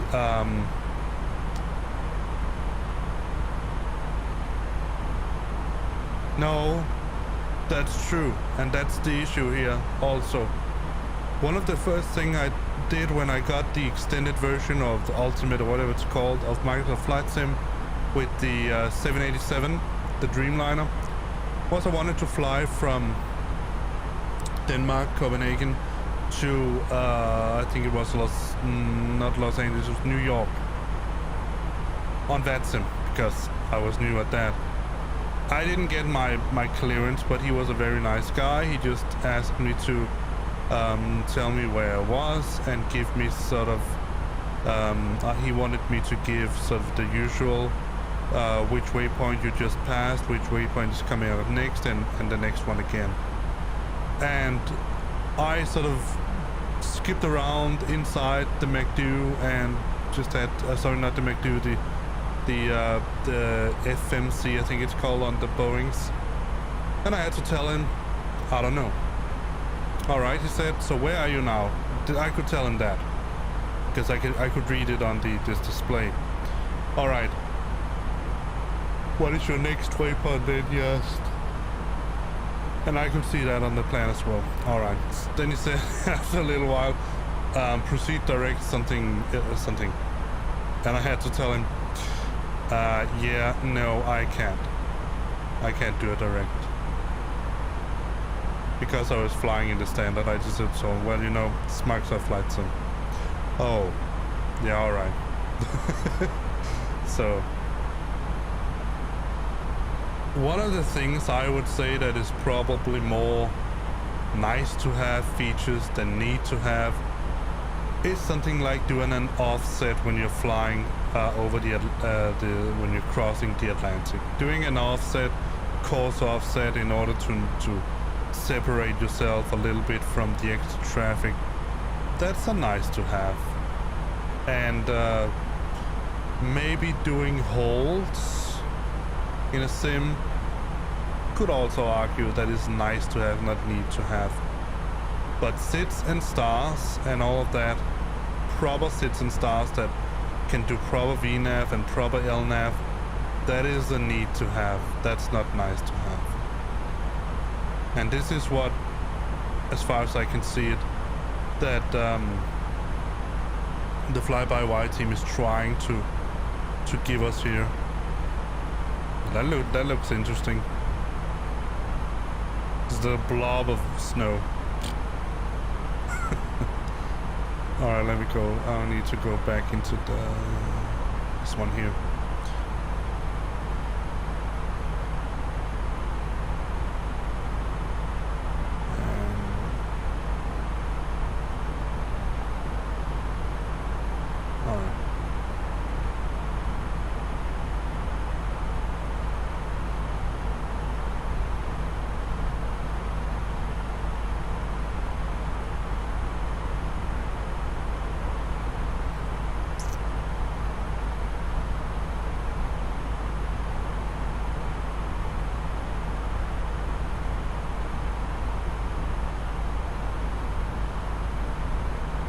Oh, I'm still in there.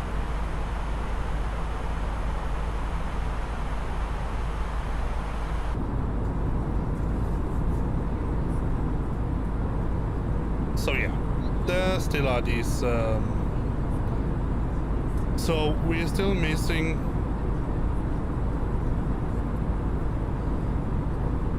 Pretty sure it's proper LNAV, the fly-by-wire. So if I think it's like that. What we have right now is LNAV, sorry, VNAV. Oh, I cannot remember. It's vertical navigation and lateral. But in any case, what we have right now is the plane can follow the sit and star perfectly in the sort of the plane, so it can follow it sort of, if you look from the top, it can follow the course like that. What you don't have right now is proper LNAV, I think it is, where it will not follow the glide path or the descent and climb path as it should. That's missing. That's something that they are working on right now. To my best knowledge, we should still have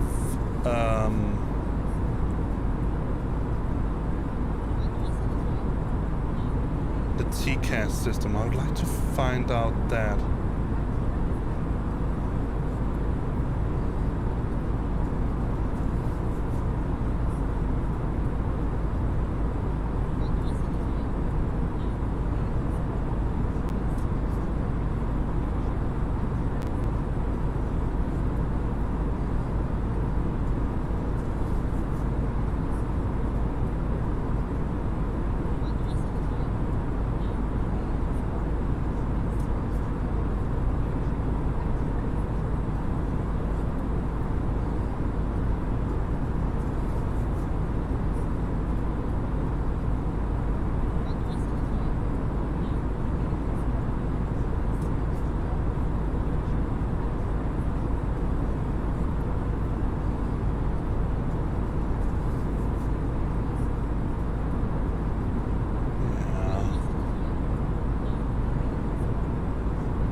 let me see.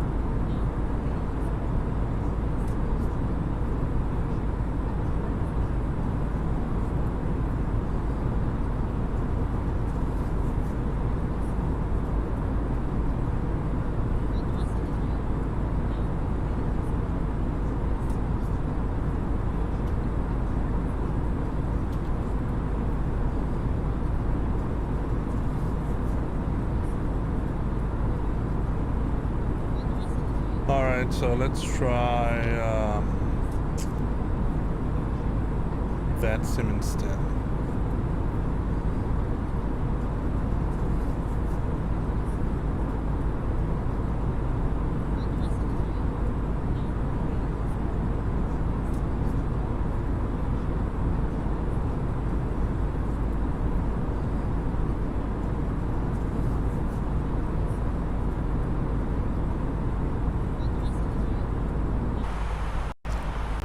Alright, so now we on VATSIM and that network certainly seems to work. Now there is obviously the issue, I don't know if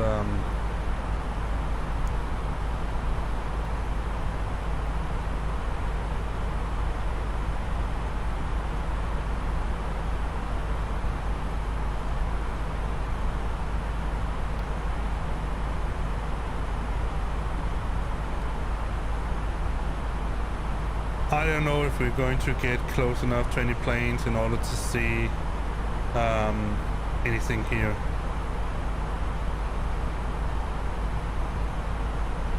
But let's hope it.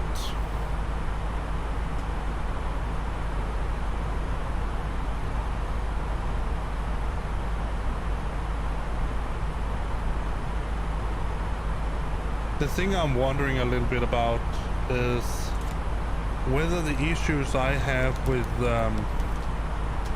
POSCON is something about my network or something with the POSCON network. That is something I'm not sure about yet, because there is a clear tendency for me to lose the connection to the server somewhere around when it needs to activate my plan.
what's it called?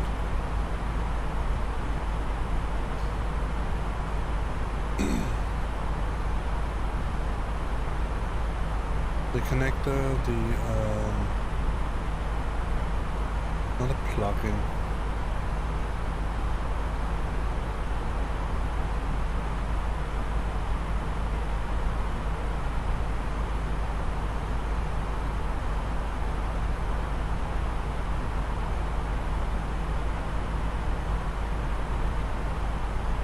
Well, while my brain is trying to remember that name, I'm going to eat a little bit more chocolate.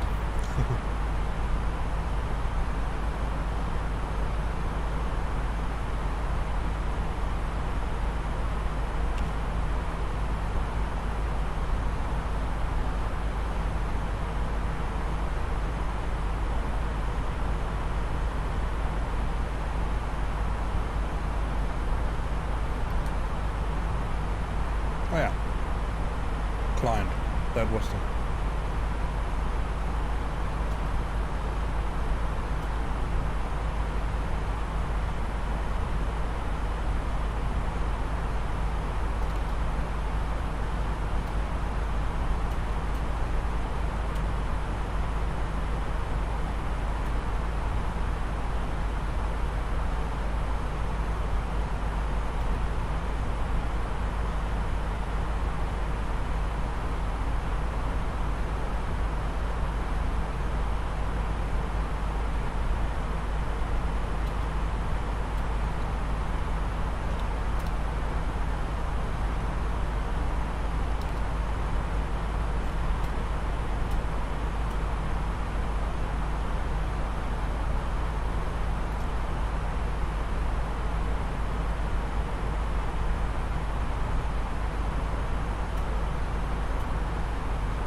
Well, there's definitely no doubt that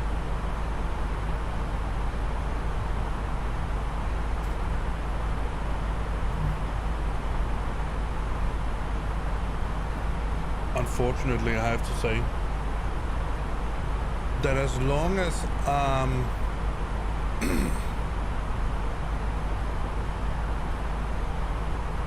POSCON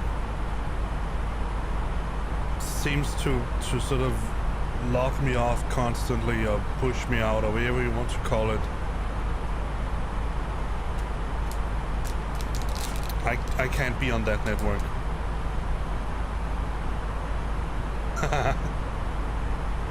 That's okay.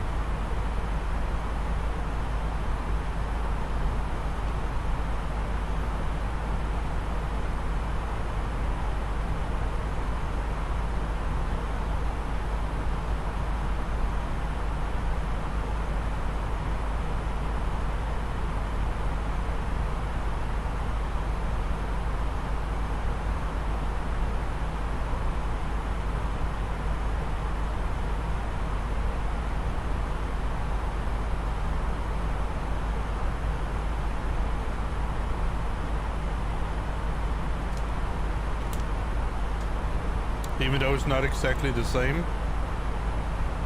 Oh, wait, no.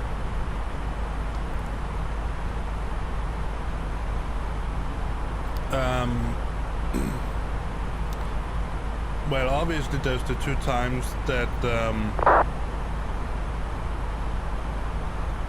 that my wife was pregnant. There I had to help her a lot as well.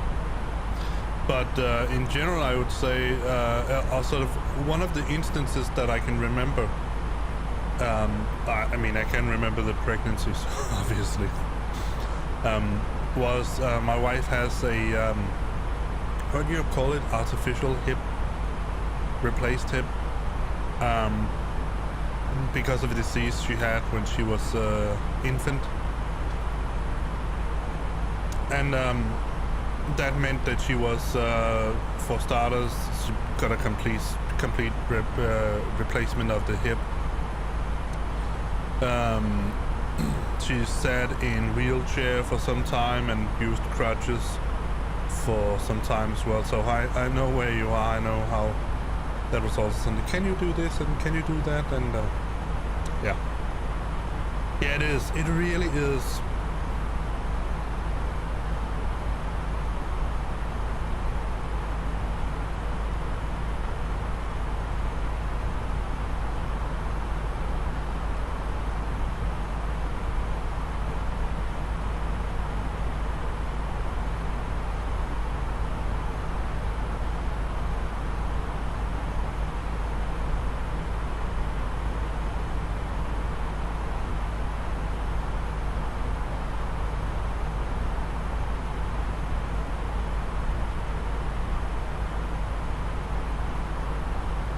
Oh.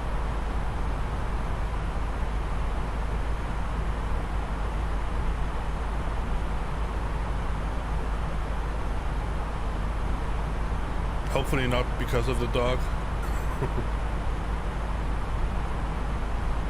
Yeah.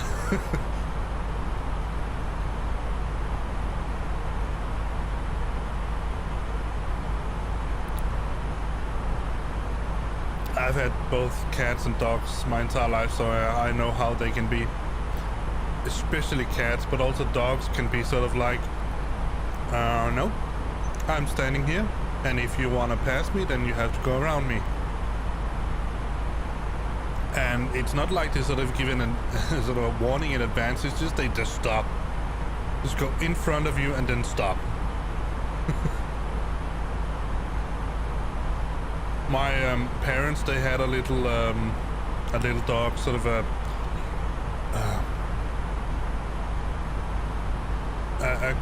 cross between a Schnauzer and a White Highland Terrier. It's a small dog, and that little annoying dog had a tendency to do exactly that: go in front of you and then just stop. And if you didn't see it, you just plowed right over her and fell over her. The other thing that she had a tendency to do was to stand just behind you. So if you backed out, you back down, you just also fall down. So yeah, I know how it is, but it's good. I mean, I don't know if it's good. If it's not related to the dog. Yeah, it is. Oh, that's certainly a difference.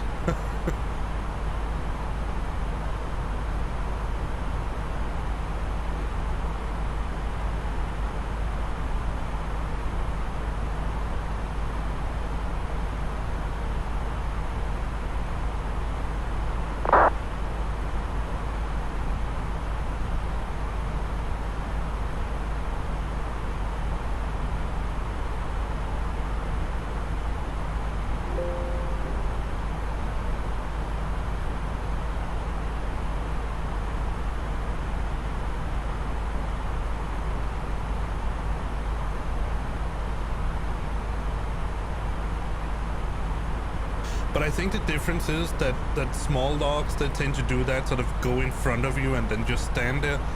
Big dogs, they just they do the same. They just stand up against you, sort of come up and say, oh, I'm so tired, I'm just going to, don't move, because then I'm going to fail. And then you sort of know it's there, or it comes up and looks at you and say, hi, do you have food? Small dogs, they just try to hide. Just go in there. I'm standing here. If you can't see me, I don't care.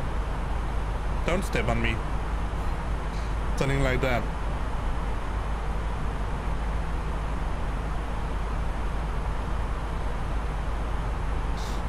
We don't have dogs where we live right now because we are actually not supposed to have pets in any way. But we have 2 cats that we sort of snuck into the apartment, and they also do some crazy stuff. They tend to do that they sort of come going towards you. And then they sort of look at you and sort of have that, oh, I really like you. And that so often results in the cat going in front of, just going beside you, and then just go in front of you, and then doing some kind of stretching maneuver or something like that, sort of stretching out the hind legs, sort of really slowing down. And it is completely indiscriminate whether you are trying to get past it or you want to talk. It's just like, hey. So that's really fun. And they do that all the time. It's really to the point where I am literally almost going to fall over them. Yeah. Pretty much. But the funny thing about cats, especially the 2 cats we have right now, and it's a real sort of a story in itself. So when we got those 2 cats, I'm going to try to figure this out with this performance at the top of descent calculator while I scratch my foot, and try to tell cat stories here. So when we got the cats, there was a little bit of a debacle. There was a little bit of disagreement on what name the cat should have. So my son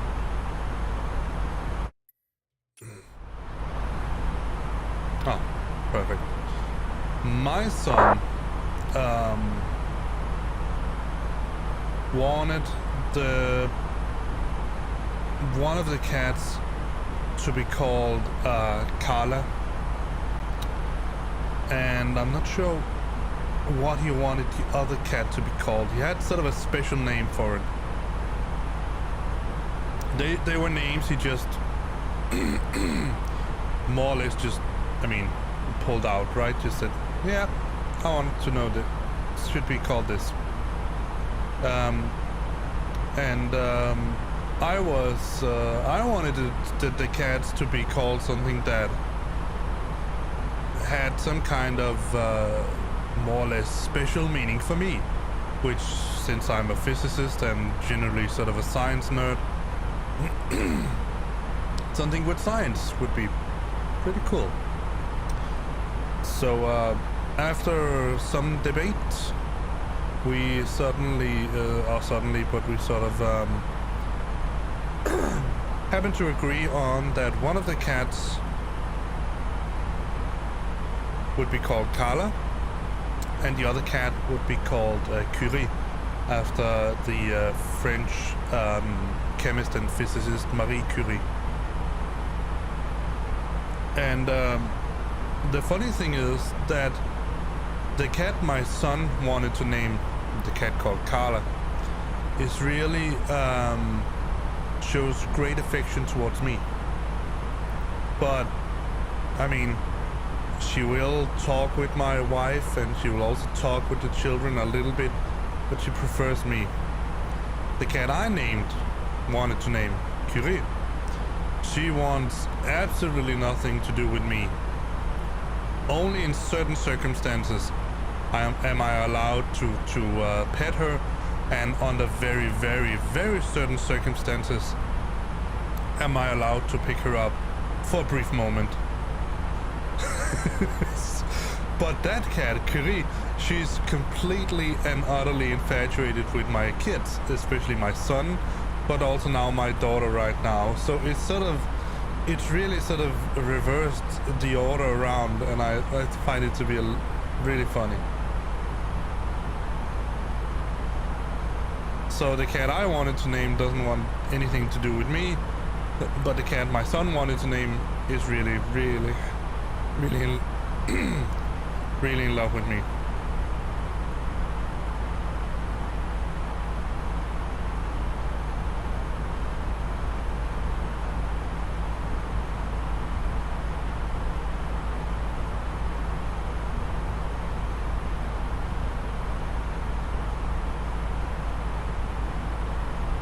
Yeah. But the thing about dogs is that dogs, they're sort of more straightforward. Either you're in the group or you're not. If you're in the group, then just stay the fuck away. If you're if you're not in the group, then stay the fuck away, I'll bite you. If you're in the group, I like you. That's it. It's basic. They're very easy on that. Cats, they can be sort of like, nope, I don't like you, but I do like you, even though we live under the same roof.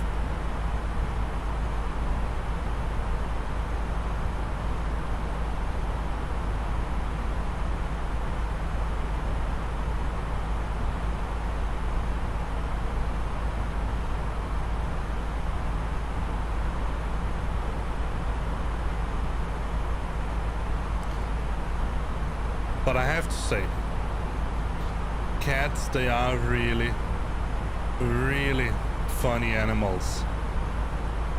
Sometimes with cats you can sit in complete awe and just be baffled of what they are capable of, how fast they are, how sleek they are, how balanced they are. And other times you look at what they do and just think, how the frick can you be so stupid?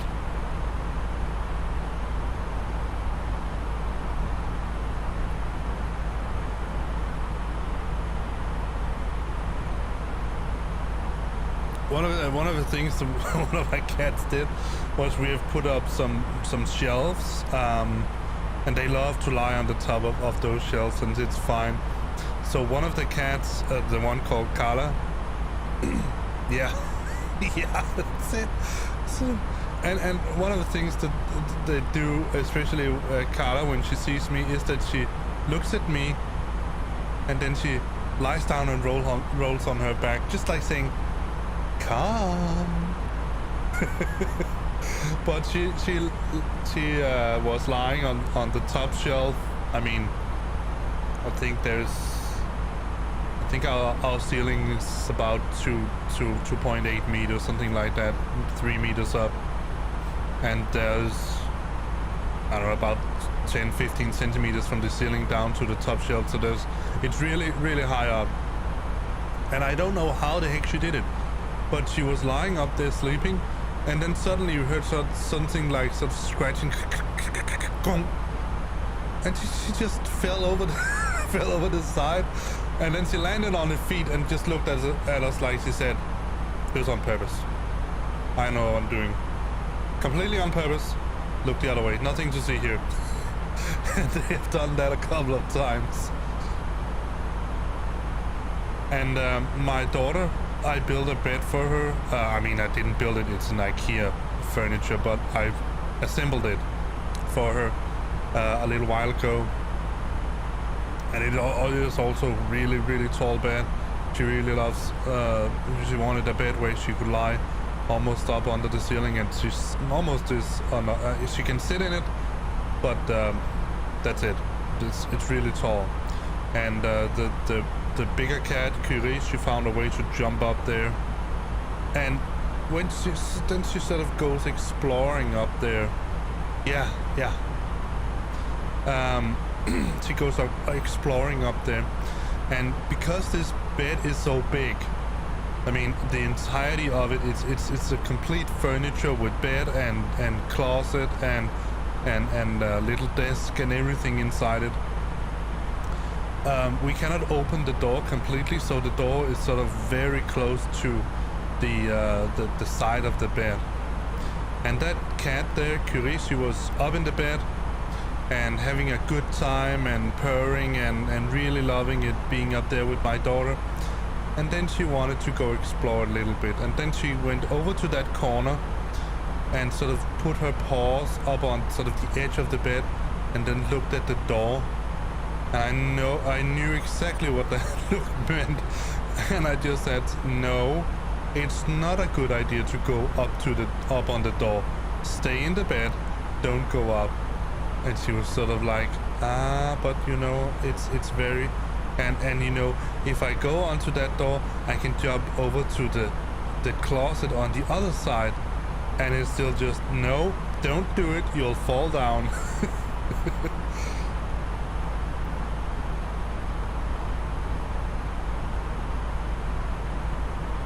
One of the things that really annoys me, she haven't done it in a while though. Maybe it's because it's getting warmer outside, and in general also warmer inside our apartment. But that cat Curie, she loved at one point going up to my desk, wandering from my desk over to the cabinet for my computer, and then sitting on top of it, because there's two big openings, sort of for ventilation at the top, and it's just like, it's just the perfect cat radiator. And I sort of had to take her down and say, "No, it's not a radiator for cats, it's a computer, and you're making it hotter, go down." I mean, when it was just turned on, probably wouldn't be a problem, but when I had a game going and had to leave it for a while, could quickly overheat. But it's just so funny, she did it every time I looked away. And she knew it, because when I looked at her, she would just, "No, I'm not doing anything." Just standing on my desk, looking at me, sort of like saying, "I'm not doing anything, just go away, nothing to see here, bye-bye." And then when I came back, she was lying on top of the computer and just, oh damn, he came back.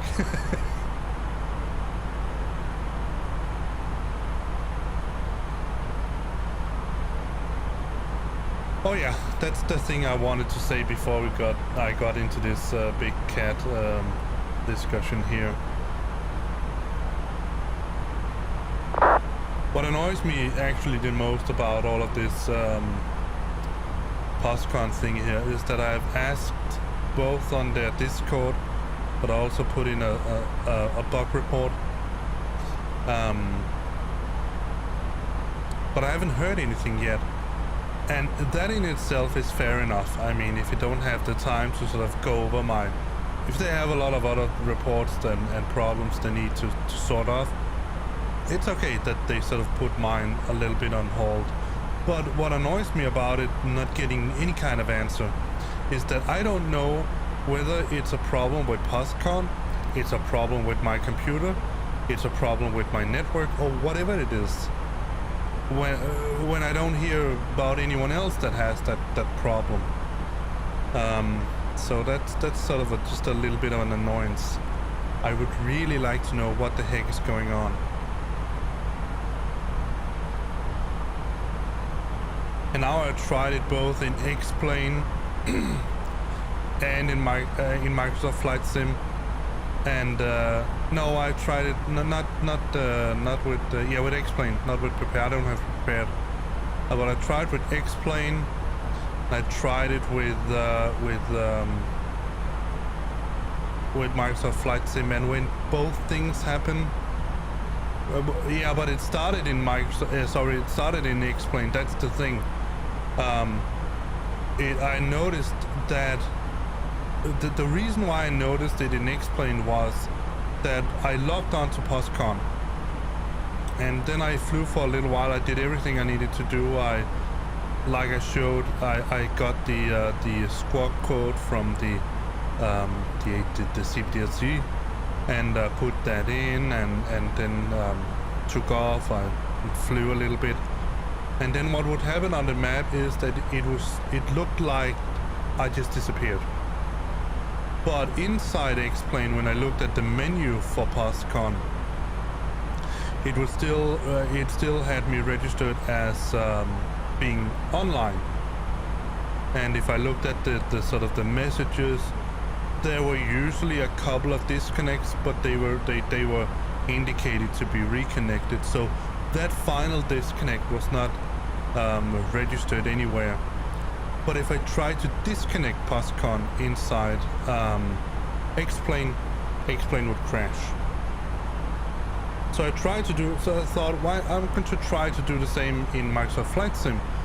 And since the same thing is happening, I sort of have to conclude that it's not a problem with X-Plane, my X-Plane at least, and it really also cannot be a problem with the client, because it's two different clients that I'm running. So it either has to be something going on my end of POSCON, or it has to be something with my network, and that's something I can't figure out, because it seems like it's POSCON server that decides, oh, he's offline, he's not flying anymore. And I don't know why it does that. Alright, let's see how far away are we now.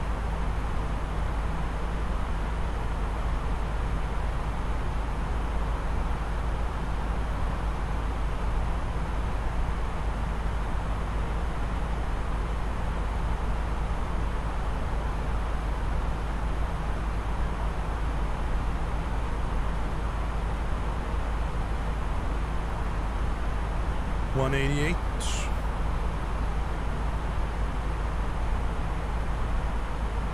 Alright, so we are about somewhere around a good place to start the descent.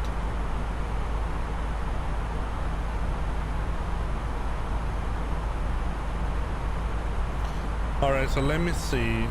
Let's get a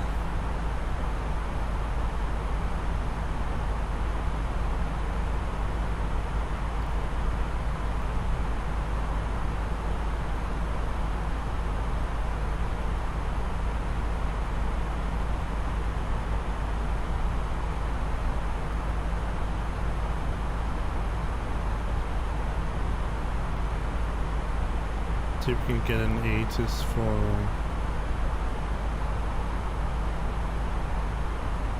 Split Airport. I love that name. Split Airport.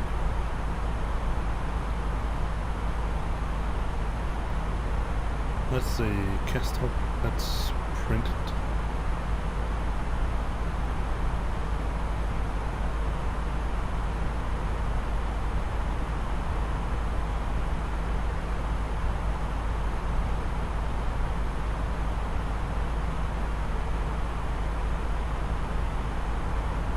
Yeah, I know.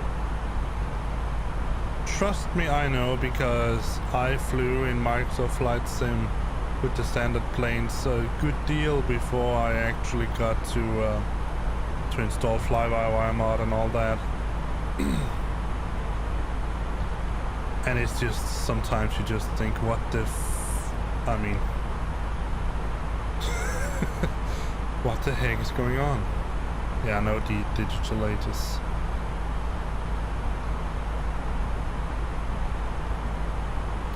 I think about 1:30 I'll begin our descent. But what I wanted to see was to see 060. The runway 5 is still the one I want.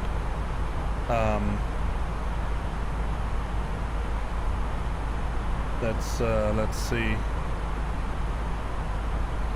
Yeah, it was 2800. Let's put that in.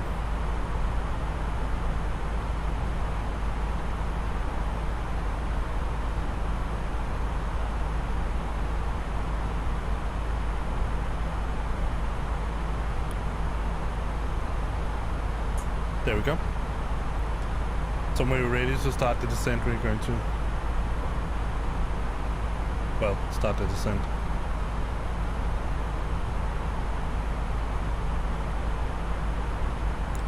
It can be all kinds of different weird stuff. Because SASva, I hate to say it, but they screwed up royally with these planes here.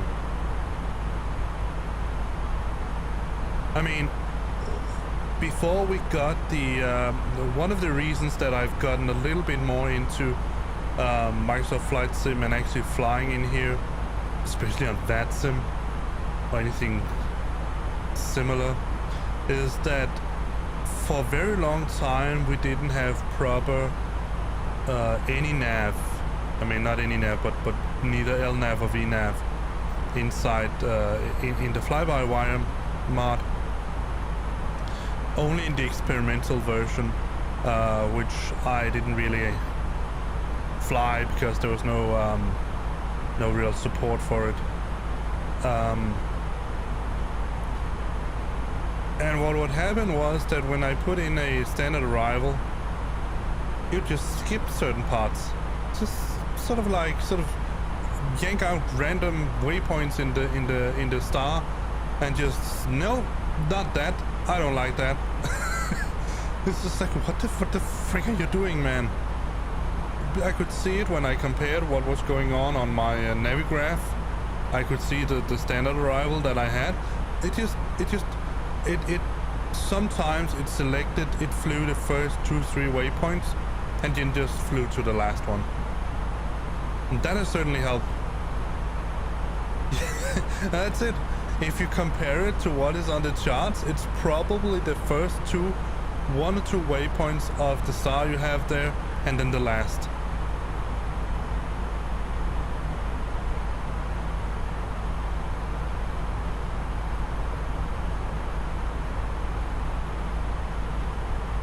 And that is just something where you think, come on. Alright, let me see. There was one other thing I wanted to do. So let me just check. 1117, and where are we now? 145. Alright. No, it doesn't. One thing that I'm just going to take a quick toilet break here, but if you notice, I don't know if we're too close, but try to take a look at this number here and see what happens. I'm going to show you when we come back.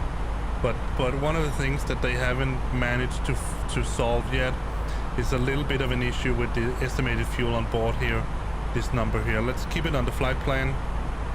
Maybe they fixed it now. I don't know, but it's been a problem for a while. And then we can take a look at the number when we come back. It has given me a lot of headache. I can say it like that. But I wanna take a quick toilet break before we need to start the descent. So I'll be right back.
Alright, let's see where we are. Oh, close enough, definitely.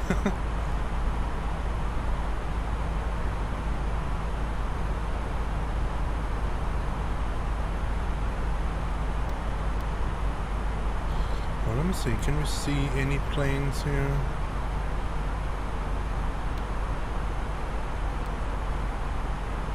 No.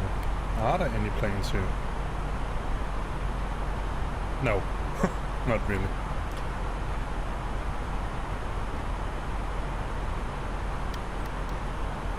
From the flight deck, ladies and gentlemen, as you may have noticed, we have begun our initial descent down to our destination. Now would be a good time to wrap up any business you need to take care of as we prepare for our approach. If you are up, once you return to your seat, we ask that you remain seated till the aircraft arrives safely at the gate. Flight attendants, please prepare the cabin for arrival. Yeah, I don't use SimBrief as much. I use a program called PFPX, which I like better. It's also insanely more expensive, but now that I have it. But I get what you're talking about, and it's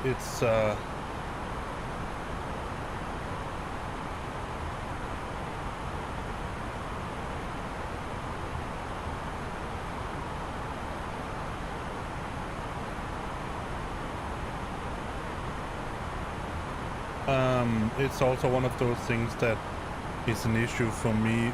Actually, the other way around, because again, fly-by-wire, the fly-by-wire team, they have made an excellent full integration with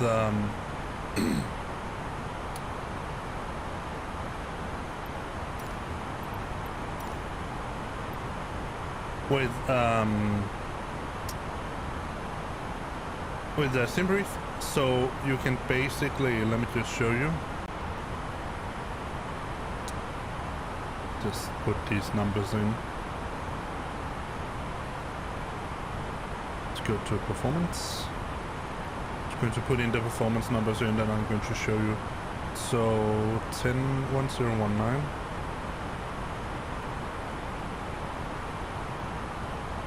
Temperature 13. Certainly warmer than here. Let's see, but there's also a variable, so 0609 609.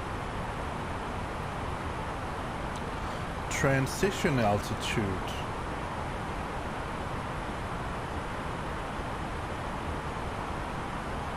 $10,000. Just going to use that.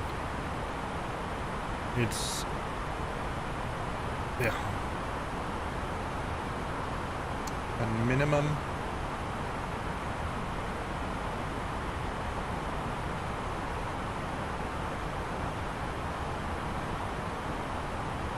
For Cat C, let's just take the one for the Cat D, 380 radio, so let's put that in.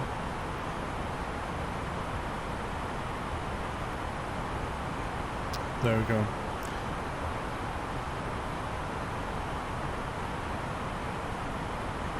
So one of the really neat things that you can do here with this system here is that you can go into the ASA menu. Here you see, and I'm pretty sure that Phoenix will have something similar. And then you could go into init. And if you had your plan from that sim here, you could press that init data request, and then it will fill it out automatically. And then when you go back to init here, you would have a little button up here you cannot see now, between the from to and the IRS in it, where it would say that you could request it, and then you'll get precisely what you have in your. Oh yeah, now that it disappeared. Okay, so the issue was that this estimated fuel on board here seemed to sort of go down in its own sort of little way, and then you had to go back into the fuel page, fuel prediction page, in order to get it back on track. And I was I can remember one time I was horrified that I would run out of fuel because suddenly the plan, that page just said that I had minus something fuel on board when I were to land. But that was not the case. I didn't know that, so...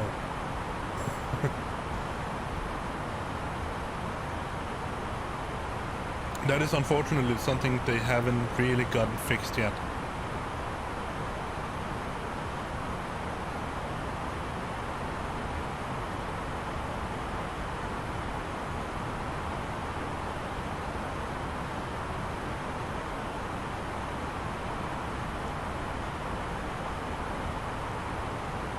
But it's very clever system because then you saw, I don't know if you saw it, but I punched in the numbers manually to create the plan. You don't need to do that.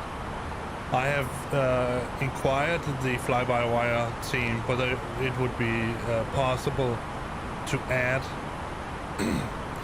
the ability to read the flight plans that you get from something like PFPX, but at the moment, unfortunately, the answer was no. So that's a little bit, that's a shame.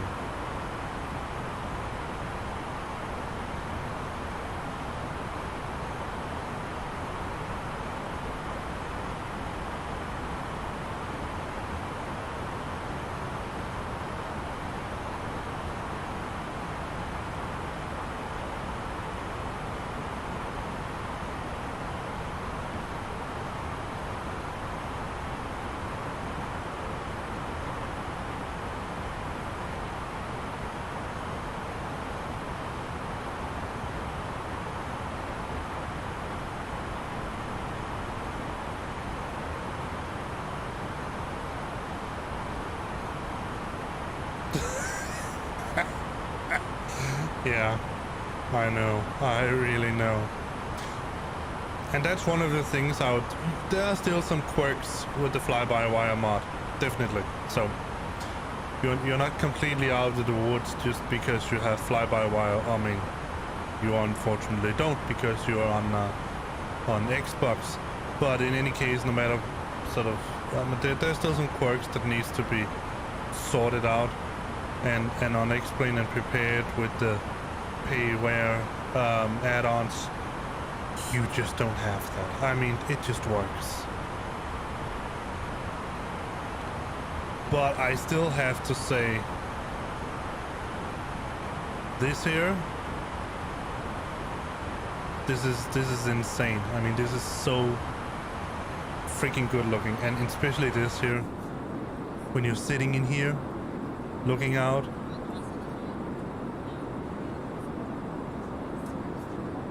We do. We definitely do, because we already know that Prepared is coming with their 737 or 738, whatever you want to call it. I don't know if there's multiple models, whether they both making the 737-700 or -800 or what, but they're coming with a 737, and we have Phoenix coming with the A320. So we are going to get good study level planes in Microsoft Flight Sim soon. Both of them are in beta right now, so I can't say for certain, but I would guesstimate that maybe somewhere around May, April, thereabout. Can we expect to see it maybe even before? I don't know. I mean, there can be unforeseen problems that they will have with it, so...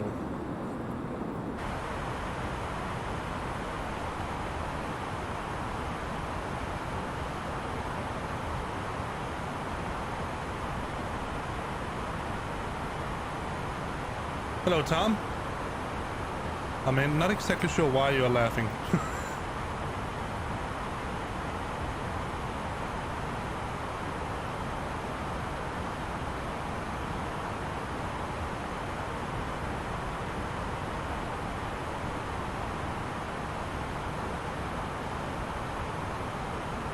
Doing up in descent because I want to get this bird down as fast as I can.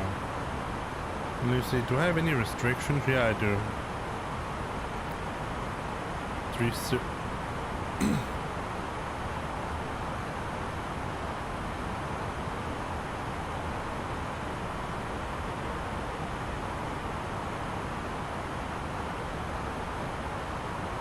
What is this?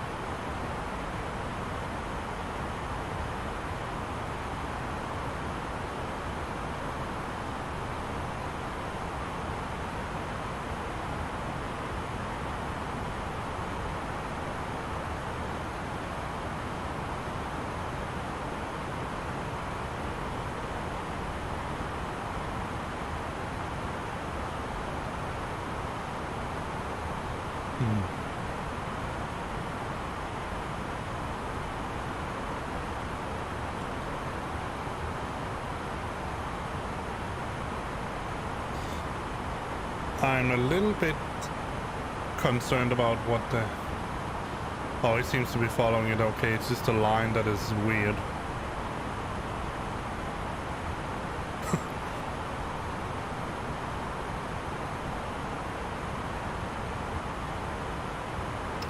Alright, let's enable the landing system. Oh, not flight director.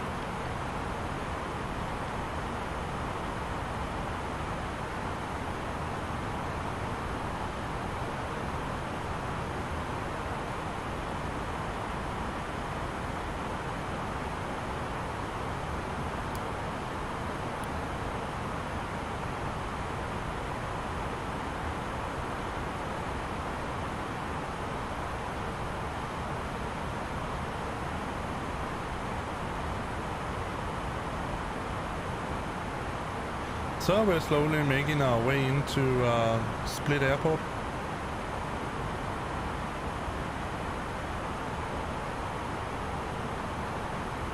In Croatia.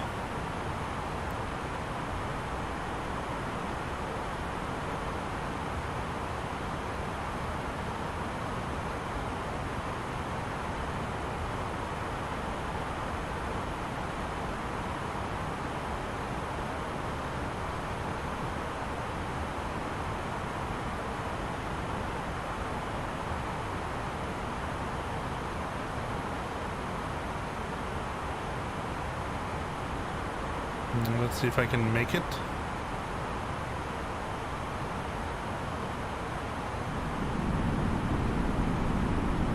Slow down a little bit.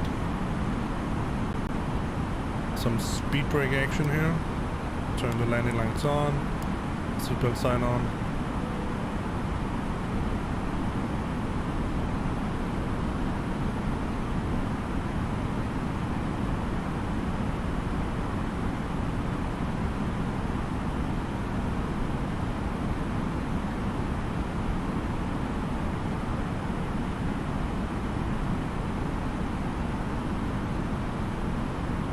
I really don't hope that's the airport down there, because then I need to circle a little bit around.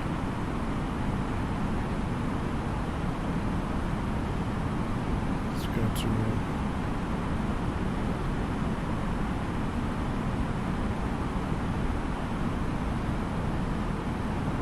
Let's see here... Oh, seems to forget it all the time.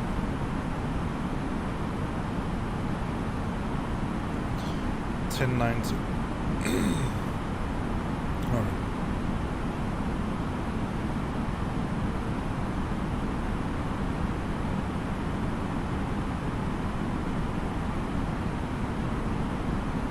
Oh, it is. Alright, so let's just go into heading mode.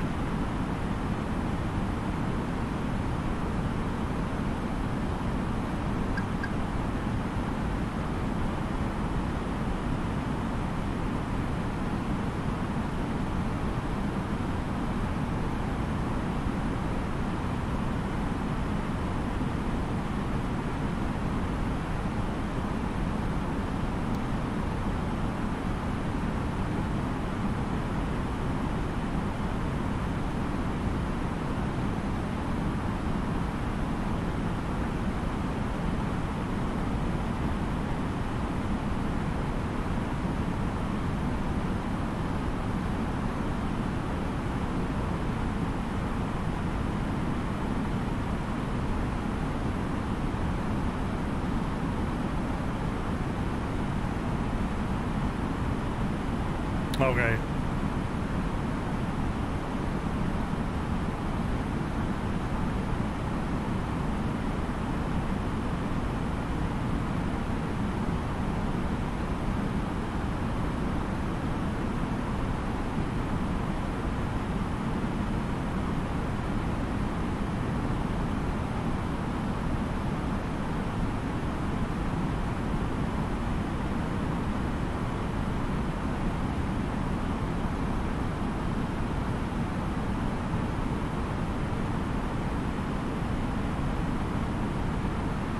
All right.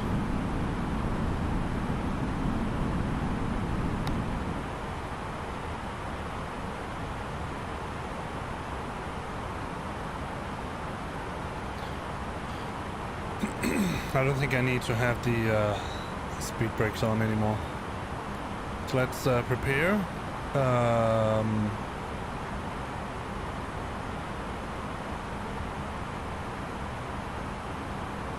See if we can use the calculator here. So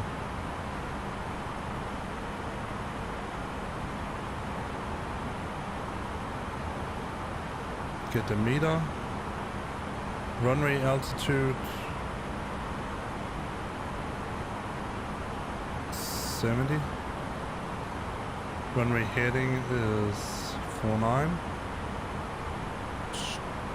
probably dry, I guess, slow, it's 0, I don't know.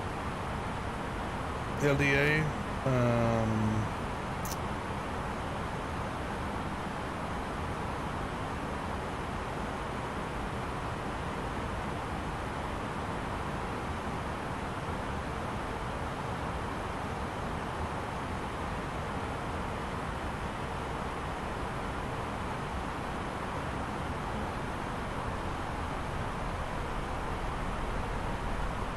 2550, approach speed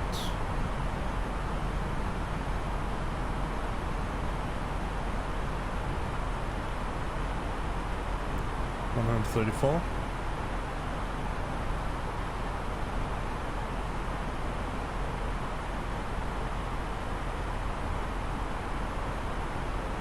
And wait.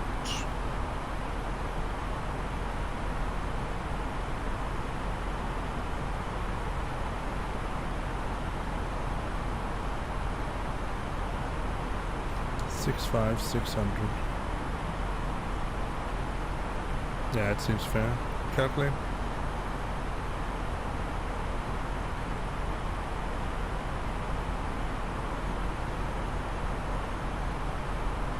Low should be okay.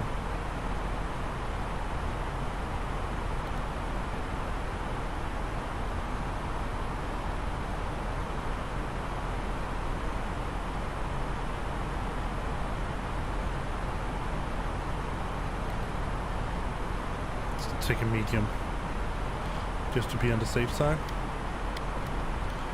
Alright, and let's go to 049.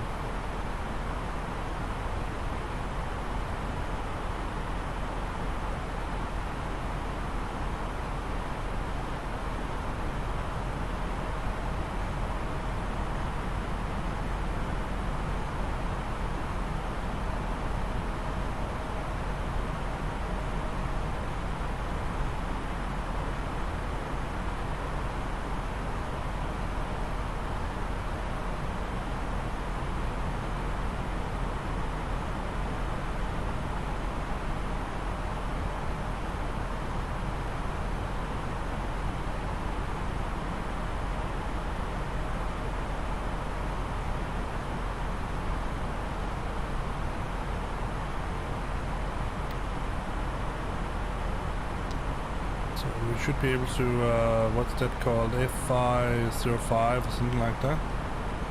See, can I do it direct to that? No, cannot. It's okay.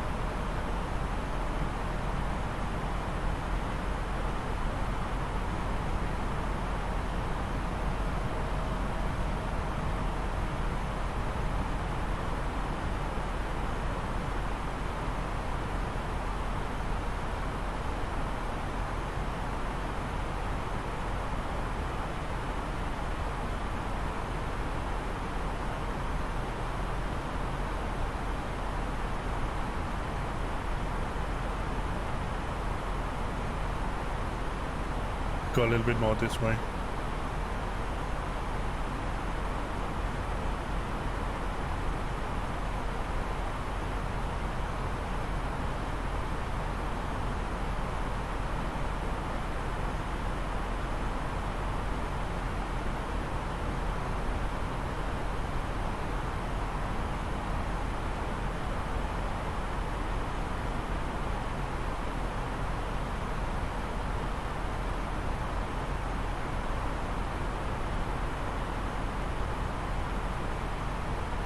So now we should be in a place where we can capture it.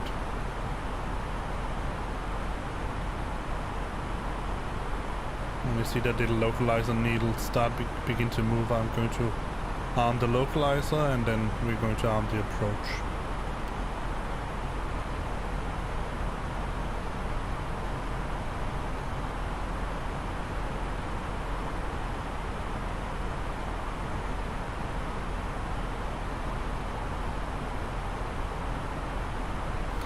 There it comes.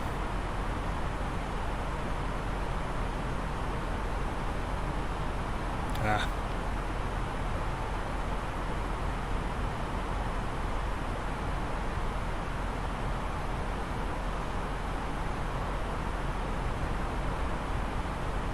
$2,500.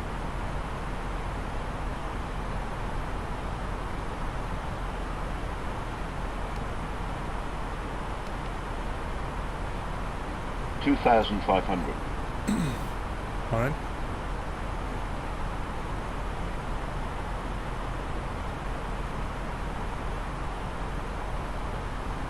$2,500. Split traffic, Scandinavian 2831, inbound for ILS runway 05. Split traffic. Split traffic, Turkish 6 Bravo Foxtrot, localized rest altitude runway 05, number 2. Oh, so we do have one with us. Yeah. Cool. Turkish, I think it is. Oh.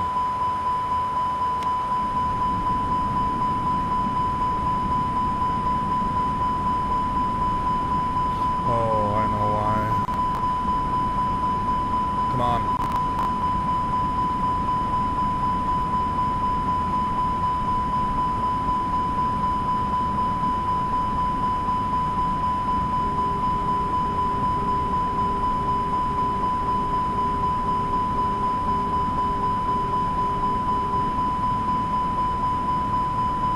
To do a go around. 1,000. Yeah.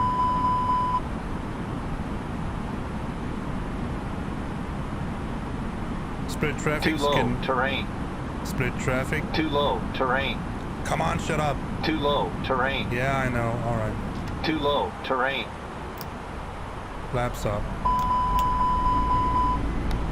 Split traffic. Scandinavian 2831. Go around.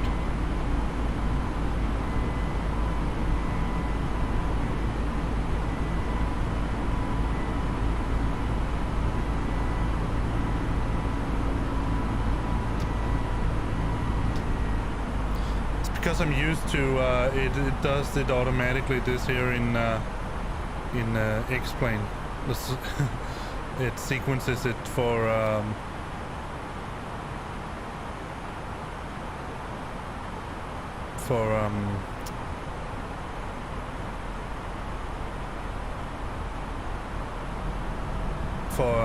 approach when you are close enough.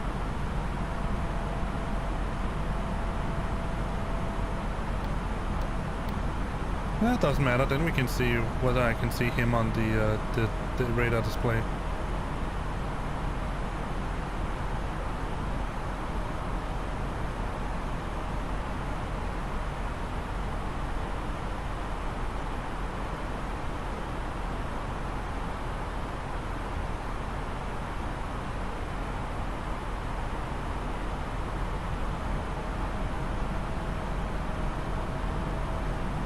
That's a close mountain.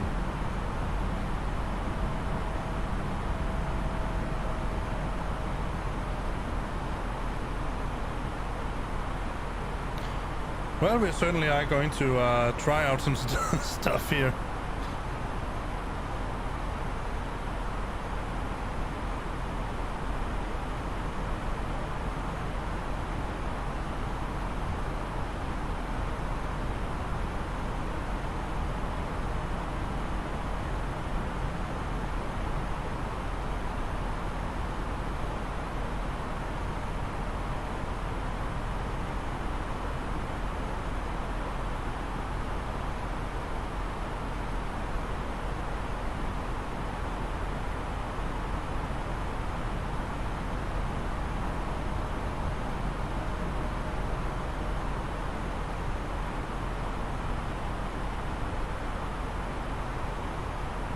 $1,500.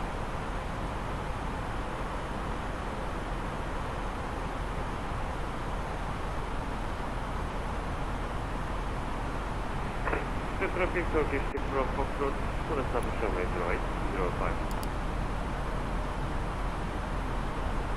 Oh, I have the wing lights on the entire flight. Well, we're certainly going to be seen then.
$2,500.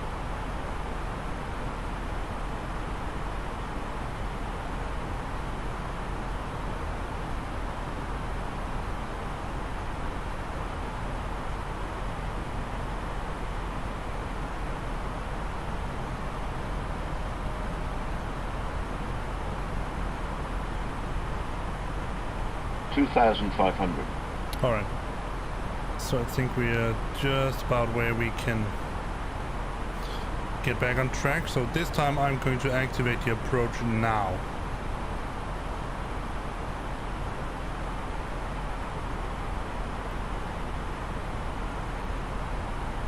There we go. And let's turn back to heading 04. Going to fly left, isn't it? Yeah. When I just removed this one.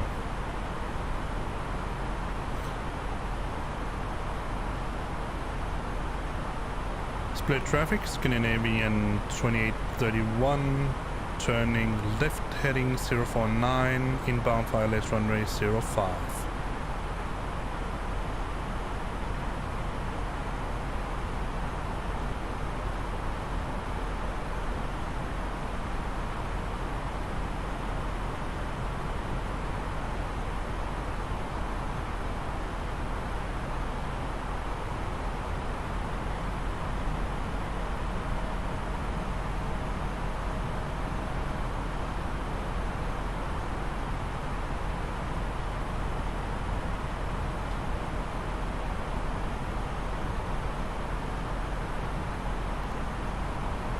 Let's just keep it in medium.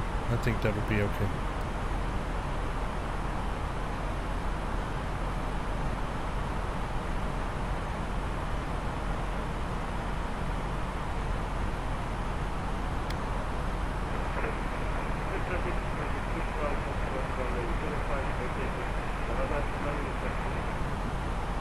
was really hard to hear.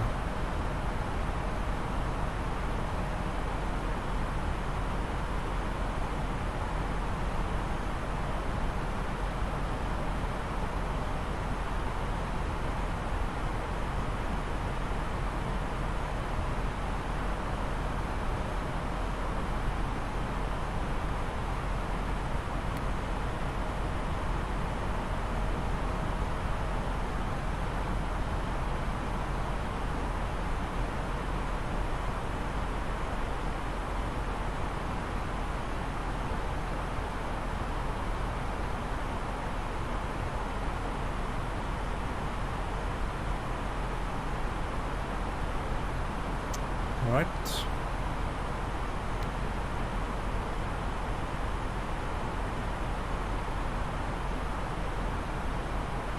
So now we're just waiting for the localizer once again. Here it comes.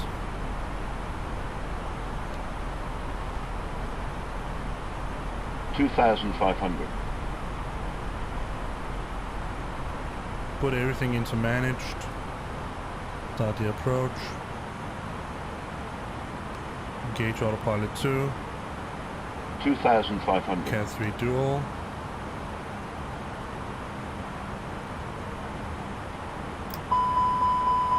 Yeah, I know, but we're slowing down. 2,500.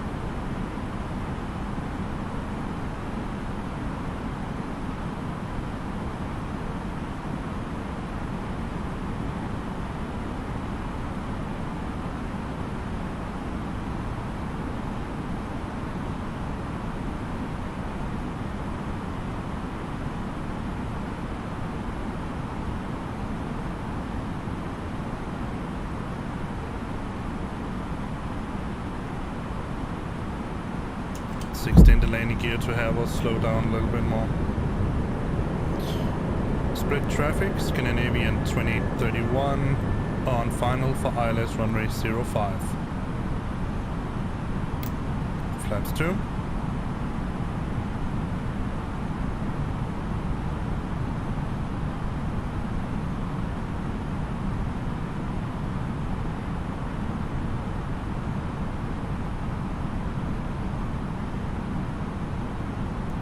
Flaps 3.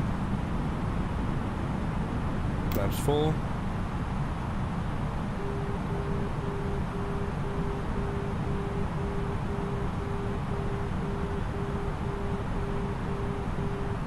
I just needed to slow us down enough to hit the approach speed, and then I can arm the spoilers.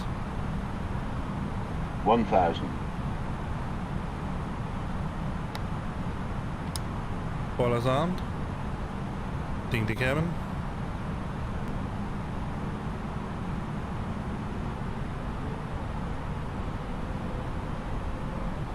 What's that? Come on.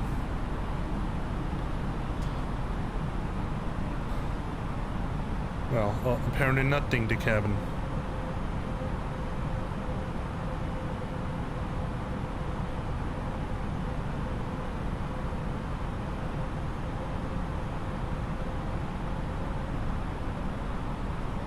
$500. Try again. 100 above. Nope. Alright. 400. Minimum.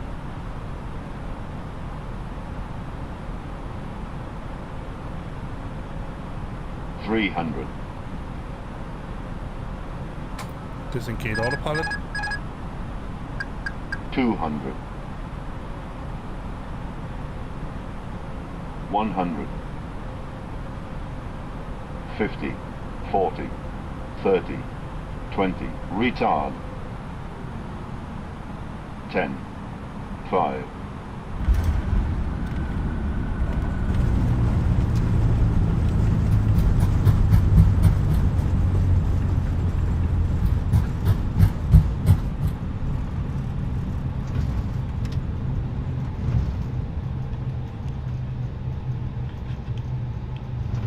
We actually managed to get down.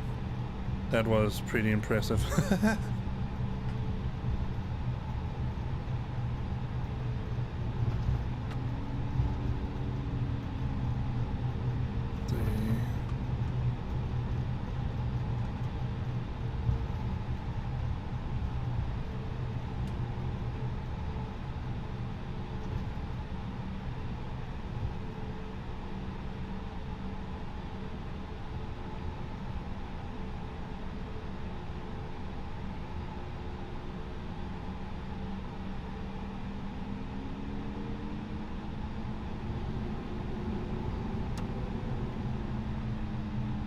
Set a clock for the cooldown for the engines.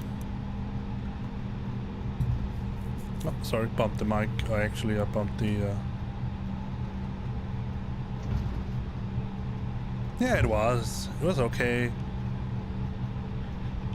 And I have to... I'm still going to hold on the fact that... What makes this really bearable is that we have the fly-by-wire team here. All right, let me figure out where the heck we can park, and let's get the AP up and running. Turn these off. This off. Come on. And that one. One thing I would like to have here is a little larger hitbox regarding these lights here. They sometimes are a little bit hard to hit. I mean, find. All right, let's see, where are we?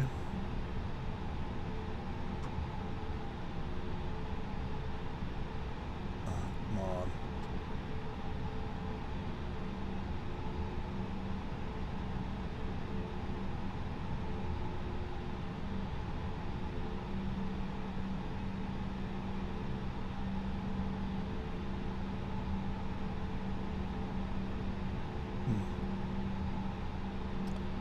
Let's try it in here then.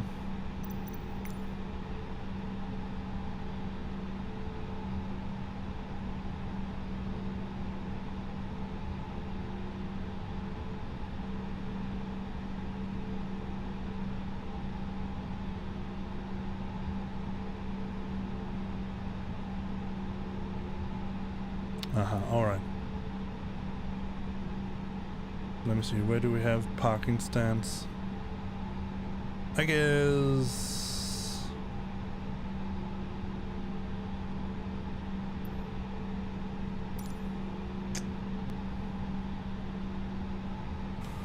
Take an outside peek.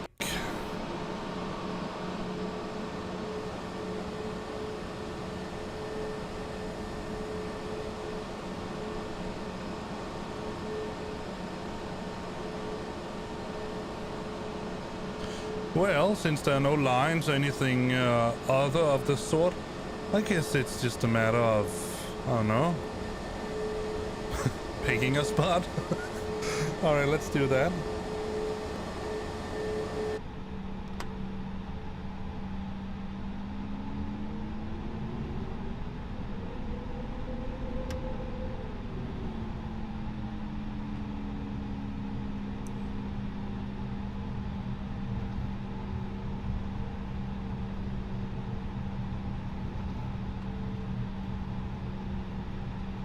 That's okay. I mean, we're finished, so...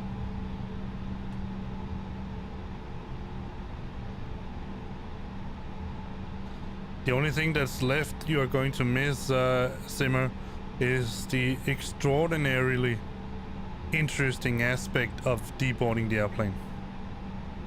I mean, come on, seriously. That's why everybody comes, right? That's why you watch a stream. Not to see if people fly, take off, or anything like that. Solely to see them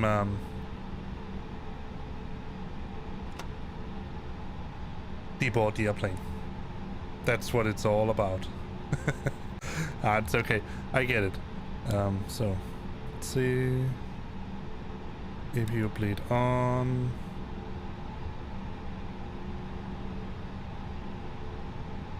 So let's turn the engines off. Weather rate off. Predictive wind shear off. TCAS to standby. Forgot to set that.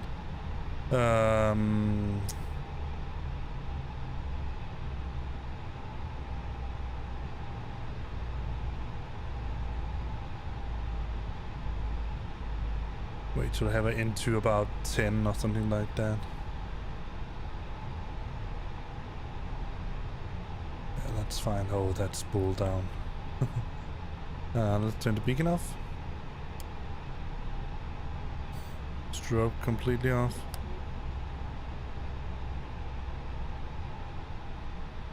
take that outside peak again.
Alright, let's see. Let's go to many head to weight and balance and set this to 0. And start, and then let's go back here, then you can hear we're actually deboarding.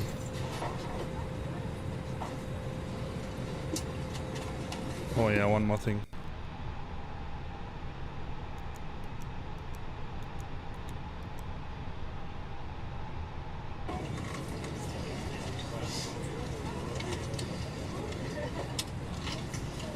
And unfortunately, since this is Microsoft Flight Sim, there's no replay here. This is actually a pretty nice place. I mean, look at this.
And that is precisely why I choose this time not to. Oh.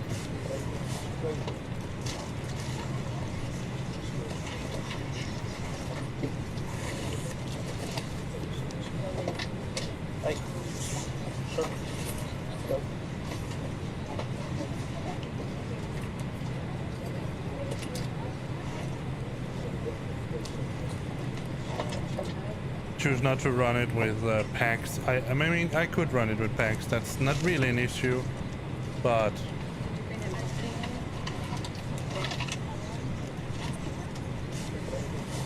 there's already a lot of sounds here. That means that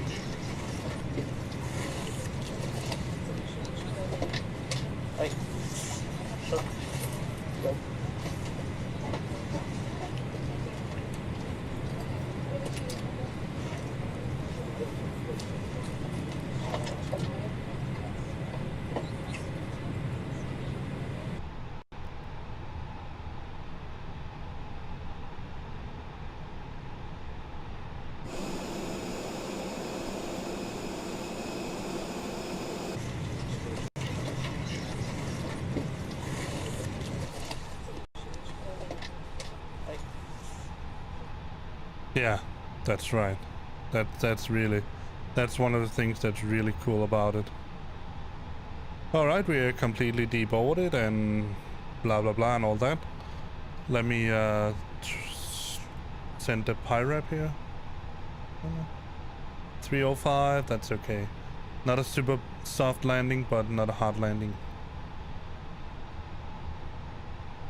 either. So finish. And file.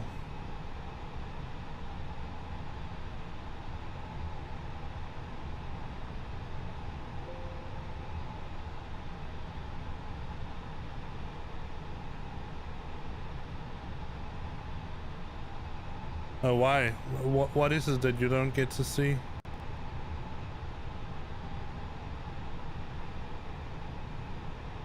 Ah. Let's see, turn this off, yes. Ah, okay. I'm using EKCH smart cast, so it shows me in the log how much I had. Let's turn the master switch on for the EPU.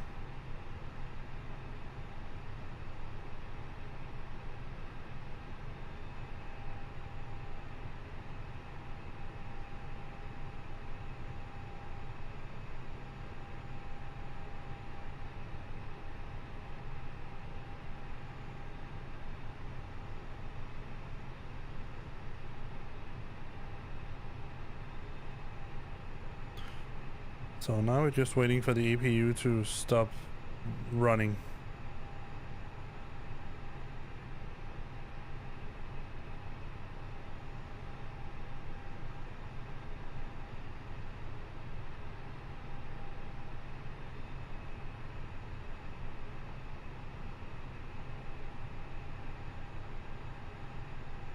Oh.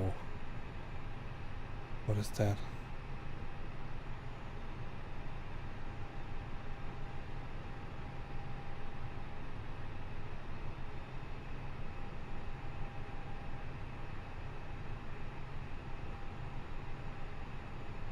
Let me just see.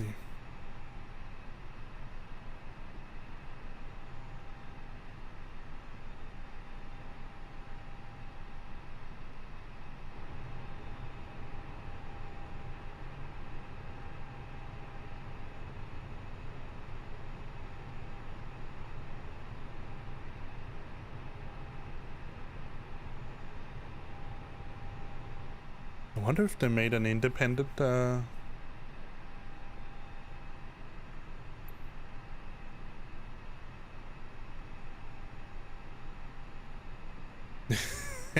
yeah, that's really true.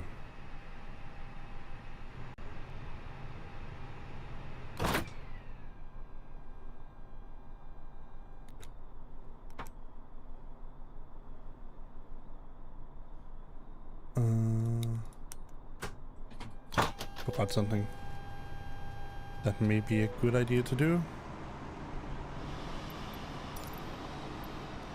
Let's ask the baggage guy to go away. Ask the stairs to drive away.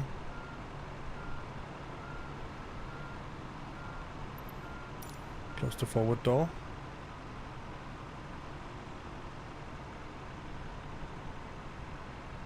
Oh, okay. Yeah, I mean, no coffee break here.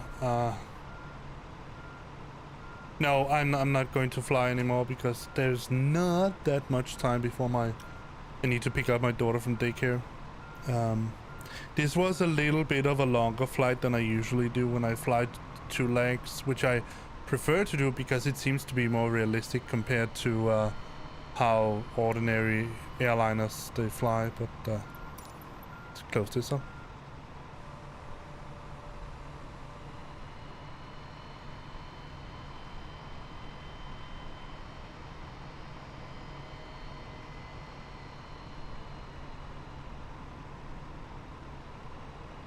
Hello and goodbye, Mr. Mason.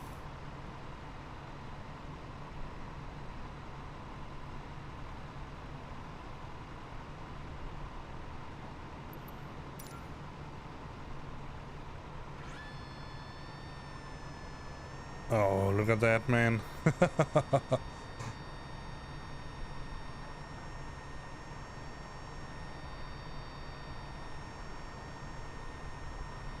That's so awesome.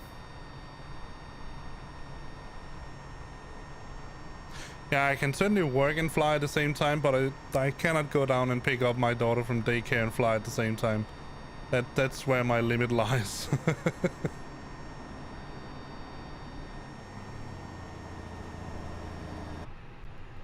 Alright, so now we're there. So now we can turn off external power.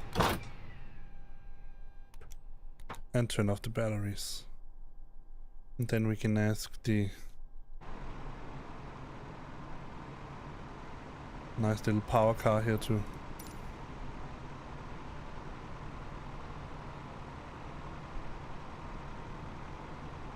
I love the way that he disconnects and sort of drives away. It's just disconnected the wire and then drive, I don't know, 2 feet, sort of 5 feet or something like that.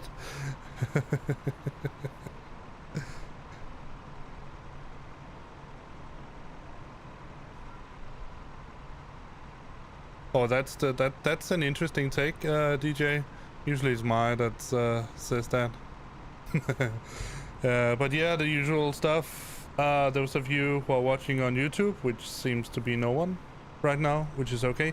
Thank you for watching. If you want to be notified whenever I make another stream or another video or anything of this sorts, then subscribe and hit that little ding dong bell there and all that, then you'll get the notifications. For those of you on Twitch, thank you for following me, and I hope that I will see you at the next stream. I guess we're going to fly. It would seem reasonable to fly from here, Split, Croatia, back to Copenhagen or something else. I mean, I've looked at the SASva and they only have, I think it's only where we can go to Stockholm or to Gardermoen in Oslo, but that's the only thing that we can get. Whether I'm going to fly on Microsoft Flight Sim or going to fly in X-Plane, I haven't decided yet. Obviously, if it's going to be X-Plane, it's going to be the A321. Whether we're going to fly the SADMO, the one with the Neo engines, or we're going to fly the standard ones, I also haven't decided yet, but hopefully I will get to that relatively soon. Alright guys and girls and whoever has been watching or still are watching or have been watching on YouTube as a VOD or whatever it is, stay safe out there, stay healthy, and I will definitely see you tomorrow. Bye.